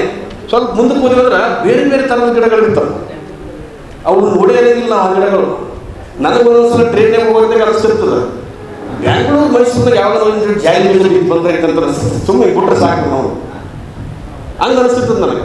ಯಾಕಂದ್ರೆ ಅಷ್ಟೆಲ್ಲ ಅಷ್ಟು ಸಮೃದ್ಧವಾಗಿರ್ತಕ್ಕಂಥ ಬೆಳೆ ಇರ್ತದ, ಗಿಡ ಮರಗಳಿರ್ತಾವ. ಇದು ನಾವೆಲ್ಲರೂ ತಿಳ್ಕೊಳ್ಬೇಕು. ಇನ್ನೊಂದು ವಿಷಯ ಮಾತಾಡ್ತೀನಿ. ನಾನು ವಿಜಯವಾಣಿ ಪತ್ರಿಕೆಯಲ್ಲಿದ್ದೆ, ಅಲ್ಲಿ ಒಂದು ಸುದ್ದಿ ಬರೆದಿದ್ದೆ, ಕ್ಯಾನ್ಸರ್ ಪೀಡಿತನ ಜೀವ ಉಳಿಸಿದ ಕ್ಲಾಸ್ಮೇಟ್ಗಳು ಅಂತ. ಕಲಬುರಗಿ ನಗರದಾಗ ನಡೆಯುತ್ತಲ್ಲ. ಕೇವಲ 40 ಗಂಟೆಯಲ್ಲಿ 2.90 ಲಕ್ಷ ಸಂಗ್ರಹಿಸಿದ ಪುಟಾಣಿಗಳು ಅಂತ ಅದರ ತಲೆಬರಹ ಹೆಡ್ಡಿಂಗಲ್ಲಿ. ಕಲಬುರಗಿಯ ಹಾಗರಗಿ ರಸ್ತೆಯಲ್ಲಿರ್ತಕ್ಕಂಥ ಲಿಮ್ರಾ ಅಂತ ಒಂದು ಅಕಾಡೆಮಿ ಸ್ಕೂಲ್ ಅದು. ಆ ಅಕಾಡೆಮಿಯಲ್ಲಿ 5ನೇ ತರಗತಿ ಓದುತ್ತಿದ್ದ ಅಜರ್ ಅನ್ನುವಂಥ ವ್ಯಕ್ತಿಗೆ ನೋಡ್ರಿ, ಒಬ್ಬ ಪತ್ರಕರ್ತನಿಗೆ ಜಾತಿ, ಧರ್ಮ ಇವೆಲ್ಲವೂ ಅಫೀಮ್ಗಳಿರ್ಬಾರ್ದು. ಇವತ್ತಿನ ನಾವೆಲ್ಲ ಪತ್ರಕರ್ತ ನೋಡ್ತೀವಿ, ಆಲ್ರೆಡಿ ಒಂದು ಪಕ್ಷಕ್ಕೆ, ಒಂದು ಸಿದ್ಧಾಂತಕ್ಕೆ ಸಹಜ ಹೇಳ್ತೀವಿ. ನೋಡ್ರಿ, ಈಗ ಪತ್ರಕರ್ತರು ನೀವು ನೋಡ್ರಿ, ಈಗ ದೊಡ್ಡ ದೊಡ್ಡ TV ಪತ್ರಕರ್ತರಲ್ಲ, ದೊಡ್ಡ ದೊಡ್ಡ ಈ ಪತ್ರಿಕೆ ಸಂಪಾದಕರಲ್ಲ, ಜನ ಭಾಳ ಹುಷಾರಿದ್ದಾರೆ. ನೀವು ಈ ಪತ್ರಿಕೆ ಇದ್ರ ಫೇವರು, ಈ ಪತ್ರಿಕೆ BJP ಫೇವರು, ಈ ಪತ್ರಿಕೆ ಕಾಂಗ್ರೆಸ್ ಫೇವರು ಅಂತ ನೀವೆಲ್ಲ ಗುರುತಿಸ್ತೀರಿ. ಅಂದ್ರೆ ಪತ್ರಕರ್ತರು ಹೇಳಿದ್ದನ್ನು ಕರೆ ಅಂತ ನಂಬುವಂಥ ಒಂದು ಕಾಲ ಇತ್ತು. ಹೆಂಗಂದ್ರೆ ಒಂದು ಸಲ ಪತ್ರಕರ್ತ, ಸರ್ ರಾತ್ರಿ ಡ್ಯೂಟಿ ಮುಗಿಸ್ಕೊಂಡು ಮುಂಜಾನೆ ಮನೆಗೆ ಬರ್ತಾನೆ, ಹೇಳ್ತಿ ಕೇಳ್ತಾನಂತ, ನಾಳೆಗೆ ಮಳೆ ಬರ್ತದೆ ನೋಡಿ ಅವತ್ತು ಮುಂಜಾನೆ ಅಂತ ಹೇಳ್ತಾನಂತ. ಬರಂಗಿಲ್ಲ ಯಾಕಂತ ನಾವು ಗಂಡ ಕೇಳ್ದಂತ ಹೇಳ್ತೀವಿ, ಪೇಪರ್ನಾಗೆ ಬರೀದಿಲ್ಲ ಅಂದ್ರೆ ಪತ್ರಿಕೆ ಮೇಲೆ ಅಷ್ಟು ವಿಶ್ವಾಸ ಇತ್ತು ರೀ. ಪತ್ರಿಕೆ ಮೇಲೆ ಅಷ್ಟು ವಿಶ್ವಾಸ ಇತ್ತು ನಮಗೆ. ಈಗ ಇವತ್ತಿನ ದಿನ ಪತ್ರಿಕೆಗಳಲ್ಲಿ ಅದಕ್ಕೆ ಏನಂತೀವಿ, ಡಿಜಿಟಲ್ ಮೀಡಿಯಾ, ಸೋಷಿಯಲ್ ಮೀಡಿಯಾ, ಅದಕ್ಕೆ ಉಟ್ಕೊಂಡ್ಬಿಟ್ರು ಜಾಸ್ತಿ. ನಾವು ನಮ್ಮ ಕೆಲಸ ಬರಬರಿ ಮಾಡಿದ್ರೆ ನಮಗೆ ಯಾರು ಒಳ್ಳೆ ಆನ್ಸರ್ ಇರಲಿಲ್ಲ. ಹಂಗಂತೇಳಿ ಪರಿಸ್ಥಿತಿ ಹಂಗೂ ನಿಲ್ರಿ. ಅಕಸ್ಮಾತ್ ನನ್ನಾಗ ಮಾಡಿದ್ರೆ ಪೇಪರ್ ಕೊಡ್ಬೇಕಾಗ್ತಾಗ ನಾವು ಹಿಂಗೆ ಬಿಟ್ಟಿವಿ. ಒಂದು 8-10 ಪೇಪರ್ ಮಾಡಿ ನಾನೀಗ, ಯಾಕಂದ್ರೆ ನಮ್ಗೆ ಸ್ವಲ್ಪ ದೊಡ್ಡ ಸಲಾ ಮಾಡೋದು ಆಗಂಗಿಲ್ಲ. ಅದು ಯಾವಾಗಲೂ ಯಾರಿಗಾದ್ರೂ ಸಹಿತ ಅದು ಬೇಕು ಆಗಿಲ್ಲ ನನಗೆ. ಅದರಲ್ಲಿಂದ ಬದುಕಿದ್ರೆ ಯಾಕೆ ಬದುಕಬೇಕಿನ? ಅದ್ರ ಅಗತ್ಯ ಇಲ್ಲ ನಮಗೆ. ನಮ್ಮ ನಡೆ ನೋಡಿ ಮತ್ತು ನಮ್ಮ ಪತ್ರಿಕಾ ಕ್ಷೇತ್ರ ಧರ್ಮವನ್ನು ಪಾಲಿಸಿಕೊಂಡು ಬರೋದಾದ್ರೆ ಪತ್ರಿಕೆಯನ್ನು ನಡೆಸೋಣ, ಇಲ್ಲ ಕೈ ಬಿಟ್ಬಿಡೋಣ, ಬೇರೆ ಬಿಸ್ನೆಸ್ ಮಾಡೋಣ, ಒಂದು ಪಾನ್ ಶಾಪಲ್ಲಿ ಇಡೋಣ, ಏನನ್ನು ಮಾಡೋಣ. ಪತ್ರಿಕೋದ್ಯಮದಲ್ಲಿ ಬಂದು ಜನರ ಮೇಲೆ ಭಾಳ ವಿಶ್ವಾಸ ಇಟ್ಟಿರ್ತಾರೆ. ಜನರಿಗೆ ಮೋಸ ಮಾಡಿರೋದು ಯಾಕಂದ್ರೆ ನಮ್ಮನ್ನು ನಾವು ಮೋಸ ಮಾಡಿಕೊಂಡಂತೆ ಇಡೀ ಒಂದು ಪೀಳಿಗೆಯನ್ನು, ಹೊಸ ಪೀಳಿಗೆಯನ್ನು ಮೋಸ ಮಾಡಿಕೊಂಡಂತೆ ನನಗೆ ಅನಿಸ್ತದೆ. ಹಂಗಾಗಿ ಆ ಅಜರ್ ಅನ್ನುವಂಥ 10ನೇ ತರಗತಿಯ ಹುಡುಗನಿಗೆ ಕ್ಯಾನ್ಸರ್ ಆಗಿತ್ತು ರೀ. ಆ ಕ್ಯಾನ್ಸರ್ ಅನ್ನೋದ್ನಾಗ ಇವನಿಗೆ ಕ್ಯಾನ್ಸರ್ ಅಂತ ಗೊತ್ತಾಗ್ತದ. ಇವನ ತಂದೆ ಅಭಿಷೇಕ್, ಇವ ಅಫ್ತ್ ಗುಂಬಜ್ ಬಲ್ಲಿ ವಿಡಿಯೋ ಗೇಮ್ ಅಂಗಡಿ ಇಟ್ಕೊಂಡಿರ್ತಾನಂತೆ. ಅಫ್ತ್ ಗುಂಬಜ್ ಬಲ್ಲಿ ಬೆಂಗಳೂರಿನ ವೈದೇಹಿ ಆಸ್ಪತ್ರೆಯಲ್ಲಿ 11 ತಿಂಗಳುಗಳ ಕಾಲ ಕಿಮೋಥೆರಪಿ ಚಿಕಿತ್ಸೆ ಬೇಕಾಗ್ತದೆ ಅಂತ ಹೇಳ್ತಾರೆ. ಈ ವಿಷಯ ಅರಿತ ಆತನ ಕ್ಲಾಸ್ಮೇಟ್ಗಳು, ಸಹಪಾಠಿಗಳು ಅಜರ್ ಶೇಖರನ್ನು ಉಳಿಸಬೇಕೆಂದುಕೊಂಡು ಒಂದು ಬ್ಯಾನರ್ ಮಾಡ್ತಾರೆ. ಅದೇನೆಂದರೆ ಭರವಸೆಯ ಕಿರಣಗಳು ಅಂತ, ಅಥವಾ ದಿ ರೈಸ್ ಆಫ್ ಓಪ್ ಅನ್ನುವಂಥದ್ದನ್ನು ಸಮಿತಿ ರಚಿಸಿ BB Raja college, Madina school, Indian ಶಾಲೆಗಳಿಗೆ ತೆರಳಿ ಎಷ್ಟು ಜಮಿಸ್ತಾರೆ ಅಣ್ಣ? 1.90 ಲಕ್ಷ, ಅಂದರೆ ಹತ್ರ 2 ಲಕ್ಷ ತನಕ ಹಣ ಜಮಿಸ್ತಾರೆ ಹುಡುಗರು. ಅಜರ್ಗೆ ಚಿಕಿತ್ಸೆ ಆರಂಭ ನೋಡಿ, ಇದು ಮುಂದೆ ಭಾಳ ಚೆನ್ನಾಗಿದೆ. ಅಜರ್ಗೆ ಚಿಕಿತ್ಸೆ ಆರಂಭವಾದ ದಿನ ಬೆಂಗಳೂರಿನ ಆಸ್ಪತ್ರೆಯಿಂದ ಈ ಶಾಲಾ ಮಕ್ಕಳಿಗಾಗಿ ಏನು ಈ ಹುಡುಗರು ಸಂಗ್ರಹ ಮಾಡಿ ಕೊಟ್ಟಿರ್ತಾರಲ್ಲ, ಈ ಶಾಲಾ ಮಕ್ಕಳಿಗಾಗಿ ವಿಡಿಯೋ ಕಾನ್ಫರೆನ್ಸ್ ಏರ್ಪಡಿಸಲಾಗಿತ್ತು. ಇವರಿಲ್ಲಿ ಅವ ಬೆಂಗಳೂರಿನಾಗ ನೆರವು ನೀಡಿದ ಮಕ್ಕಳಿಗೆ ಅಜರ್ ವಿಡಿಯೋ ಕಾನ್ಫರೆನ್ಸ್ನಾಗ ಥ್ಯಾಂಕ್ಸ್ ಮೈ ಡಿಯರ್ ಫ್ರೆಂಡ್ಸ್ ಅಂತ ಹೇಳಿದವು. ಯಾಕಂದ್ರೆ ನೀವಿದ್ದಿಲ್ಲ ಅಂದ್ರೆ ನಾ ಬದುಕ್ತಿರ್ಲಿಲ್ಲ, ಭಾಳ ಧನ್ಯವಾದಗಳು ನಿಮಗೆ ಅಂತ ಹೇಳಿದರು. ಆ ಅಜರ್ ಥ್ಯಾಂಕ್ಸ್ ಹೇಳಿದ್ದೆ ತಕ್ಷಣವೇ ಮಕ್ಕಳು ಎದ್ದು ನಿಂತು ರಾಷ್ಟ್ರಗೀತೆಗೆ ಗೌರವವನ್ನು ಸೂಚಿಸ್ತಾರೆ. ನೋಡಿ, ಇದು ಎಂಥ ಇದು, ಯಾರಿಗೆ ಥ್ಯಾಂಕ್ಸ್ ನಿಮಗೆ ನಾವು ಮಕ್ಕಳು ರಾಷ್ಟ್ರಗೀತೆ ಒಮ್ಮೆ ಜನಗಣಮನ ಶುರು ಮಾಡಿದರು. ಇದು ಕಲಬುರಗಿಯಲ್ಲಿ ನಡೆದಿರ್ತಕ್ಕಂಥ ಒಂದು ಘಟನೆ. ಅದೇ ರೀತಿಯಾಗಿ ನಾನು ಹೇಳಿದ್ದೇನೆ, ಅಂಬೇಡ್ಕರ್ನು ಪತ್ರಿಕೆ ತೆಗೆದ್ರು, ಗಾಂಧಿನೂ ಪತ್ರಿಕೆ ತೆಗೆದ್ರು, ತಿಲಕರು ಪತ್ರಿಕೆ ತೆಗೆದ್ರು, DVG ಅವರು ಪತ್ರಿಕೆ ತೆಗೆದ್ರು, ಲಂಕೇಶ್ ಅವರು ಪತ್ರಿಕೆ ತೆಗೆದ್ರು, ಬೆಳಗೆರೆಯವರು ಪತ್ರಿಕೆ ತೆಗೆದ್ರು, ಪಾಟೀಲ್ ಪುಟ್ಟಪ್ಪನವ್ರು ತೆಗೆದಿದ್ರು, ಹರ್ಡೇಕರ್ ಮಂಜಪ್ಪನವ್ರು ತೆಗೆದಿದ್ರು. ಹೀಗೆ ಅನೇಕ ಜನ ಹಾಗೂ ಹಳಕಟ್ಟಿಯವರು ತೆಗೆದಿದ್ರು. ನಮ್ಗೆ ದೊಡ್ಡ 15ನೇ ವರ್ಷದ ಸಂದರ್ಭದ ಹಿನ್ನೆಲೆಯಲ್ಲಿ ಕಲ್ಯಾಣ ಕರ್ನಾಟಕ ಪ್ರಥಮ ಪತ್ರಕರ್ತರ ಸಮ್ಮೇಳನದ ಉದ್ಘಾಟನೆಯ ನಂತರ ಮೊದಲ ಗೋಷ್ಠಿ ಈಗ ಆರಂಭ ಆಗ್ತಿದೆ. ಈ ವೇದಿಕೆ ಮೇಲೆ ಹಸಿರಾಗಿರುವಂತಹ ಸಮ್ಮೇಳನಾಧ್ಯಕ್ಷರು, ಆತ್ಮೀಯರು, ಶ್ರೀ ಶಿವರಂಜನ್ ಸತಪೇಟೆ ಅವರು, ಈ ಗೋಷ್ಠಿಯ ಮುಖ್ಯ ಅತಿಥಿಗಳಾಗಿ ವೇದಿಕೆ ಮೇಲೆ ಹಸಿರಾಗಿರುವಂತಹ ಈ ಸಭೆಯ ನೇತೃತ್ವವನ್ನು ವಹಿಸಿರುವಂತಹ ಶೂದ್ರ ಶಕ್ತಿ ಪತ್ರಿಕೆಯ ಸಂಪಾದಕರು, ಆತ್ಮೀಯರಾದಂತಹ ಶ್ರೀ DB ಚಕ್ರವರ್ತಿ ಸರ್ ಅವರೇ, ವೇದಿಕೆ ಮೇಲೆ ಹಾಸೀನರಾಗಿರುವಂತಹ ಮರಿಯಪ್ಪ ಹಳ್ಳಿ ಸರ್ ಅವರೇ, ಮೈಸೂರಿನಿಂದ ಆಗಮಿಸಿರುವಂತಹ ಡಾಕ್ಟರ್ ದಿಲೀಪ್ ನರಸಯ್ಯ ಅವರೇ, ಚಿತ್ರಸುದ್ದಿ ಸಂಪಾದಕರಾದಂತಹ ಶ್ರೀ ಚಂದ್ರಶೇಖರ್ ಗೌಡ ಅವರೇ, ಆತ್ಮೀಯರಾದಂತಹ ಬಾಬುರಾವ್ ಕೋಬಳ ಅವರೇ, ಪ್ರಜಾಸುದ್ದಿಯ ಸಂಪಾದಕರಾದಂತಹ ಸೂಗುಲ್ ಅವರೇ, ವೇದಿಕೆಯ ಮುಂಭಾಗದಲ್ಲಿರುವಂತಹ ಎಲ್ಲ ಆತ್ಮೀಯ ಬಳಗವೇ, ಸಮ್ಮೇಳನಾಧ್ಯಕ್ಷರ ಭಾಷಣ ಓದಿದ್ರೆ 15 ನಿಮಿಷ ಮುಗಿದು ಹೋಗ್ತಿತ್ತು. ಸಮ್ಮೇಳನಾಧ್ಯಕ್ಷ ಭಾಷಣ ನೀವೇ ಓದುವ ಅಂತ ಹೇಳಿ 45ರಿಂದ 1 ತಾಸು ಸಮ್ಮೇಳನಾಧ್ಯಕ್ಷರು ತಮ್ಮ ಪೀಠದಿಂದ ವಾರ್ನಿಂಗ್ ಮಾಡಿದ್ರು. ನಾವು ಸಂದೇಶ ಕೊಡ್ತಾರ ಅಂತ ತಿಳ್ಕೊಂಡಿದ್ವಿ ಅಲ್ವಾ? ಸತ್ಯಪೇಟೆ ಅವ್ರ ಭಾಷಣ ಅಂತಂದ್ರೆ ಅದು ಸಂದೇಶ ಅಲ್ಲ, ಉಪದೇಶ ಅಲ್ಲ, ಅದು ವಾರ್ನಿಂಗ್. ನಿಜ, ಪತ್ರಕರ್ತರು ಮಾಡಬೇಕಾದಂತಹ ಕೆಲಸವನ್ನೇ ಪೀಠದಿಂದ ಸಮ್ಮೇಳನಾಧ್ಯಕ್ಷರು ಮಾತಾಡಿದ್ದಾರೆ. ಅದು ತುಂಬ ರಿಲೆವೆಂಟ್ ಅನ್ನುವಂಥ ಕಾರಣಕ್ಕೆ ನಾನು ಅವರನ್ನು ನಿಮ್ಮೆಲ್ಲರ ಪರವಾಗಿ ಪ್ರೀತಿಯಿಂದ ಧನ್ಯವಾದಗಳನ್ನು, ಅಭಿನಂದನೆಗಳನ್ನು ಸಲ್ಲಿಸೋದಕ್ಕೆ ಇಷ್ಟಪಡ್ತೇನೆ.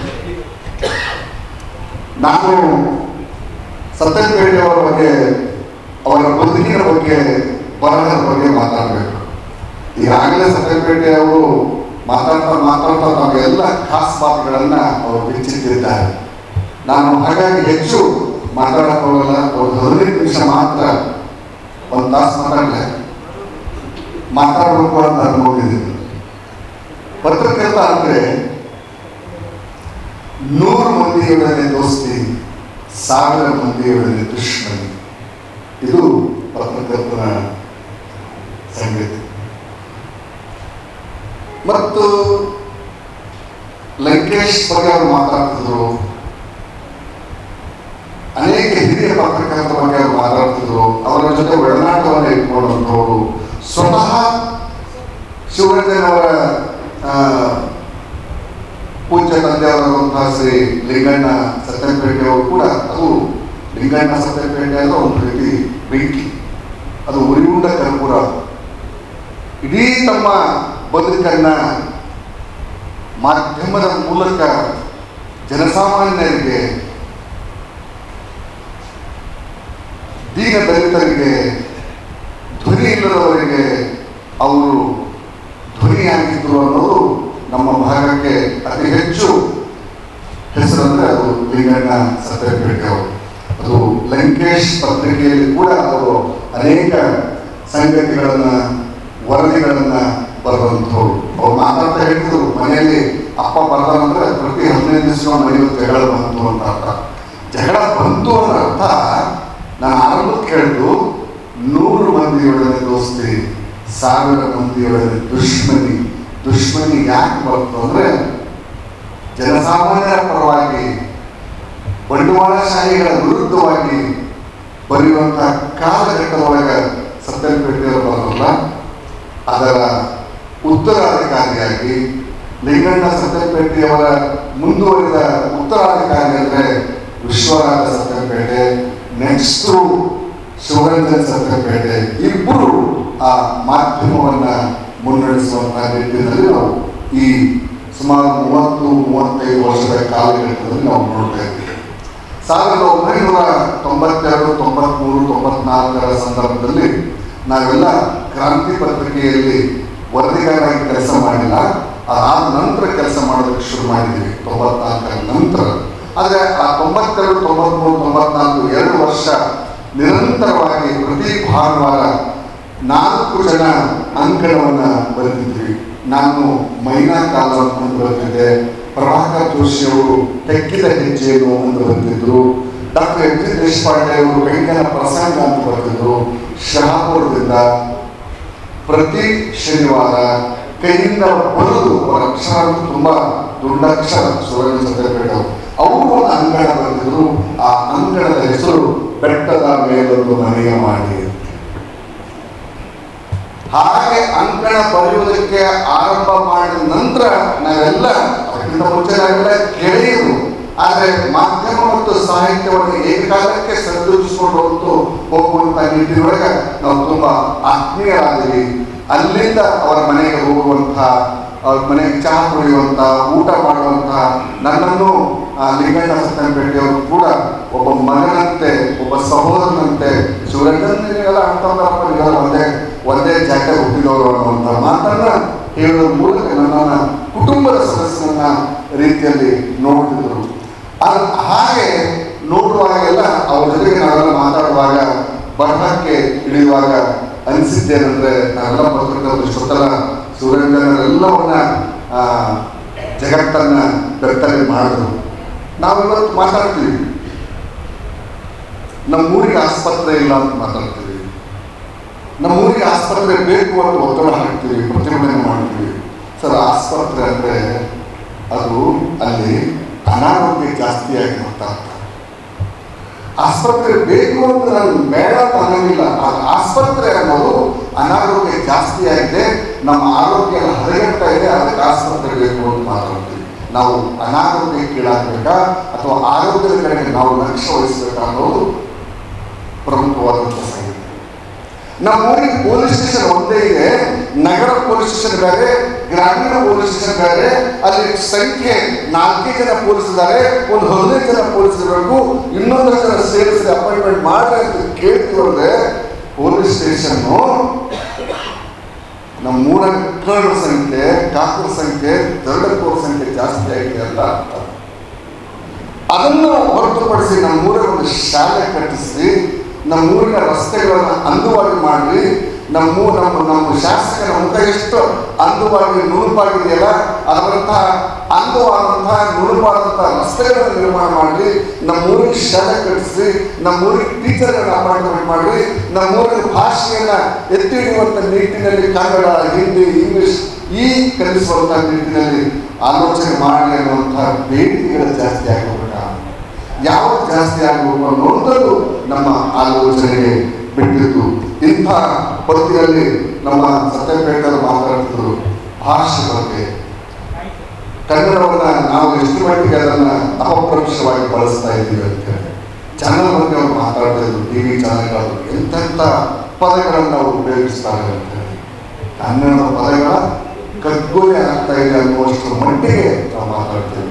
ನಾನು ಇದನ್ನು ಅನುಭವಿಸಿ ಹೇಳ್ತಾ ಇದ್ದೆ. ನಾನು 2007ರಿಂದ 2015ವರೆಗೆ ಸಮಯ ನ್ಯೂಸ್ ಚಾನಲ್ಗೆ ರೆಸ್ಟ್ ಆಫ್ ಕರ್ನಾಟಕ ಚೀಫ್ ಆಗಿ ಕೆಲಸ ಮಾಡ್ತಾ ಇದ್ದೆ 29 ಜಿಲ್ಲೆಗಳಿಗೆ.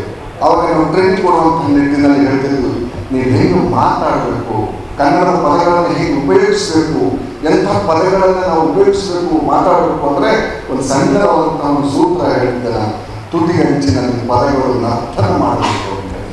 ಇವತ್ತು ನರ್ತನ ಇಲ್ಲ, ಏನೇನೋ ಶಬ್ದಗಳನ್ನು ಮಾತಾಡ್ತೀವಿ, ಎಂಥೆಂಥ ಪದಗಳನ್ನು ಬಳಸ್ತಾ ಇದ್ದೀವಿ ಅನ್ನುವಂಥ ನಿಟ್ಟಿನಲ್ಲಿ ನಾವು ಈ ರೀತಿಯ ಆಲೋಚನೆಯನ್ನು ಮಾಡುವಾಗ ಸತ್ಯಪೇಟೆಯವರು, ಶಿವರಂಜನ್ ಅವರು ನಮ್ಮ ಸಮಕಾಲೀನ ಕಾಲಘಟ್ಟದ ಮಾಧ್ಯಮದ ಸ್ನೇಹಿತರು, ಸಾಹಿತಿಗಳು.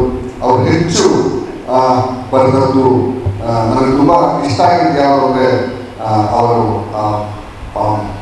ಗೆಳೆಯರೆಲ್ಲ ಕೂಡಿ ಕ್ಯಾನ್ಸರ್ ಹುಡುಗನನ್ನು ಎಲ್ಲ ಮಕ್ಕಳು ಸೇರಿ ದುಡ್ಡು ಸಂಗ್ರಹ ಮಾಡಿಸಿ ಅವನನ್ನು ಟ್ರೀಟ್ಮೆಂಟ್ ಮಾಡಿದ್ರ ನೋಡಿ. ಇದೇ ಮೈಸೂರು, ಮಂಗಳೂರು, ಬೆಂಗಳೂರಲ್ಲ ಇಂಥ ಘಟನೆ ಏನಾದರೂ ಆಗಿದ್ರೆ ಅದು ದೊಡ್ಡ ಲೀಡ್ ಸ್ಟೋರಿ ಆಗ್ತದೆ. ಇಡೀ ದಿನ ಅದನ್ನ ಟಿವಿ ಚಾನಲ್ಗಳಲ್ಲಿ ಬಿತ್ತರ ಮಾಡ್ತಿದ್ರು. ಆದರೆ ಕಲಬುರಗಿ ಸುದ್ದಿ, ನಮ್ಮನ್ನು ಮಲತಾಯಿ ಧೋರಣೆ ಇರುವಂತಹ ಪ್ರಭುತ್ವದ ಜೊತೆಗೂ ಮಾಧ್ಯಮ ಕೂಡ ನಮ್ಮನ್ನ 2ನೇ ದರ್ಜೆಯ 3ನೇ ದರ್ಜೆಯನ್ನಾಗಿ ನೋಡುವುದಕ್ಕೆ ಯಾಕೆ ಸಾಧ್ಯ ಆಗ್ತಾ ಇರುತ್ತೆ ಅಂಥ ವರದಿ ಹೈಲೈಟ್ ಆಗಲಿಲ್ಲ ಅನ್ನುವಂಥದ್ದು ನಮ್ಮನ್ನ ಕಾಡಬೇಕು. ಅಂಥ ಸುದ್ದಿಗಳು ಅತಿ ಹೆಚ್ಚು ಪ್ರಕಟಣೆಗೆ ಒಳಗೊಳ್ಳಬೇಕು. ಸತ್ಯಶುದ್ಧ ಕಾಯಕವನ್ನು ಮಾಡುವಂಥ ಆ ಮಾರಾಳ ಧೂಳಿನ ವಚನ ಏನಾದರೂ ಅಪ್ಲೈ ಆಗ್ತಿತ್ತು ಅಂದರೆ ಬಹುಶಃ ಅದು ನಮ್ಮ ಶಿವರಂಜನ್ ಸತ್ಯಪೇಟೆ ಅವರಿಗೆ ಅಂತ ನಾನು ಭಾವಿಸ್ತೇನೆ. ಶಿವರಂಜನ್ ಅವರು ಮಾಧ್ಯಮಕ್ಕೆ ಬರುವುದಕ್ಕಿಂತ ಮುಂಚೆ ಅವರು MA ಓದುವಾಗ ಗುಲ್ಬರ್ಗ ವಿಶ್ವವಿದ್ಯಾಲಯಕ್ಕೆ 4ನೇ ರ್ಯಾಂಕ್ ಅನ್ನು ಪಡೆದಂಥ ತುಂಬ ಜಾಣ ವಿದ್ಯಾರ್ಥಿ. 1995ರಲ್ಲಿ ಆ MA ಪದವಿಯನ್ನು ಪಡೆದಂಥ ಅವರು ಮೈಸೂರಿನಿಂದ 2016ರಲ್ಲಿ ಪತ್ರಿಕೋದ್ಯಮದ ಪದವಿಯನ್ನು ಪಡಿತಾರೆ. ಅದಾದ ಮೇಲೆ MPhil ಮಾಡ್ತಾರೆ. ಡಾಕ್ಟರ್ ಪಾಟೀಲ್ ಪುಟ್ಟಪ್ಪ ಅವರು ಕುರಿತು. ಪಾಟೀಲ್ ಪುಟ್ಟಪ್ಪ ಅವರು ಮತ್ತು ಲಿಂಗಣ್ಣ ಸತ್ಯಪೇಟೆ ಅಂತವರು ಅವರಿಬ್ಬರು ತುಂಬ ಒಡನಾಡಿಗಳು. ಆ ಕಾಲದಲ್ಲಿ ಪಾಟೀಲ್ ಪುಟ್ಟಪ್ಪ ಅವರು 2 ಪತ್ರಿಕೆಗಳನ್ನು ಅವರು ಬರೆದಿರ್ತಿದ್ರು. ಒಂದು ಪ್ರಪಂಚ ಅಂತೇಳಿ, ಇನ್ನೊಂದು ವಿಶ್ವವಾಣಿ ಅಂತೇಳಿ. ಈಗ ವಿಶ್ವವಾಣಿ ವಿಶ್ವೇಶ್ವರಯ್ಯನವರನ್ನ ನಡೆಸುವಂಥ ಆ ಪಾಟೀಲ್ ಪುಟ್ಟಪ್ಪ ಅವರ ಕುರಿತು MPhil ಪದವಿಯನ್ನು ಪಡಿತಾರೆ. ಅದಾದಮೇಲೆ ಶರಣ ನಾಟಕಗಳ ಕುರಿತಂತೆಯೇ ಒಂದು PhD ಪ್ರಬಂಧವನ್ನು ಪಡೆದು ಗುಲ್ಬರ್ಗ ವಿಶ್ವವಿದ್ಯಾಲಯದಿಂದ ಅವರು ಡಾಕ್ಟರೇಟನ್ನು ಪಡೆದು ನಮ್ಮೆಲ್ಲರ ಆತ್ಮೀಯ ಶಿವರಂಜನ್ ಸತ್ಯಪೇಟೆ ಅವರು ಡಾಕ್ಟರ್ ಶಿವರಂಜನ್ ಸತ್ಯಪೇಟೆ ಆಗಿ ನಮ್ಮ ನಡುವೆ ನಿಲ್ತಾರೆ. ಆ ಡಾಕ್ಟರ್ ಆಗೋದು ಅಂದರೆ ಸುಮ್ಮನೆ ಮಾತಲ್ಲ.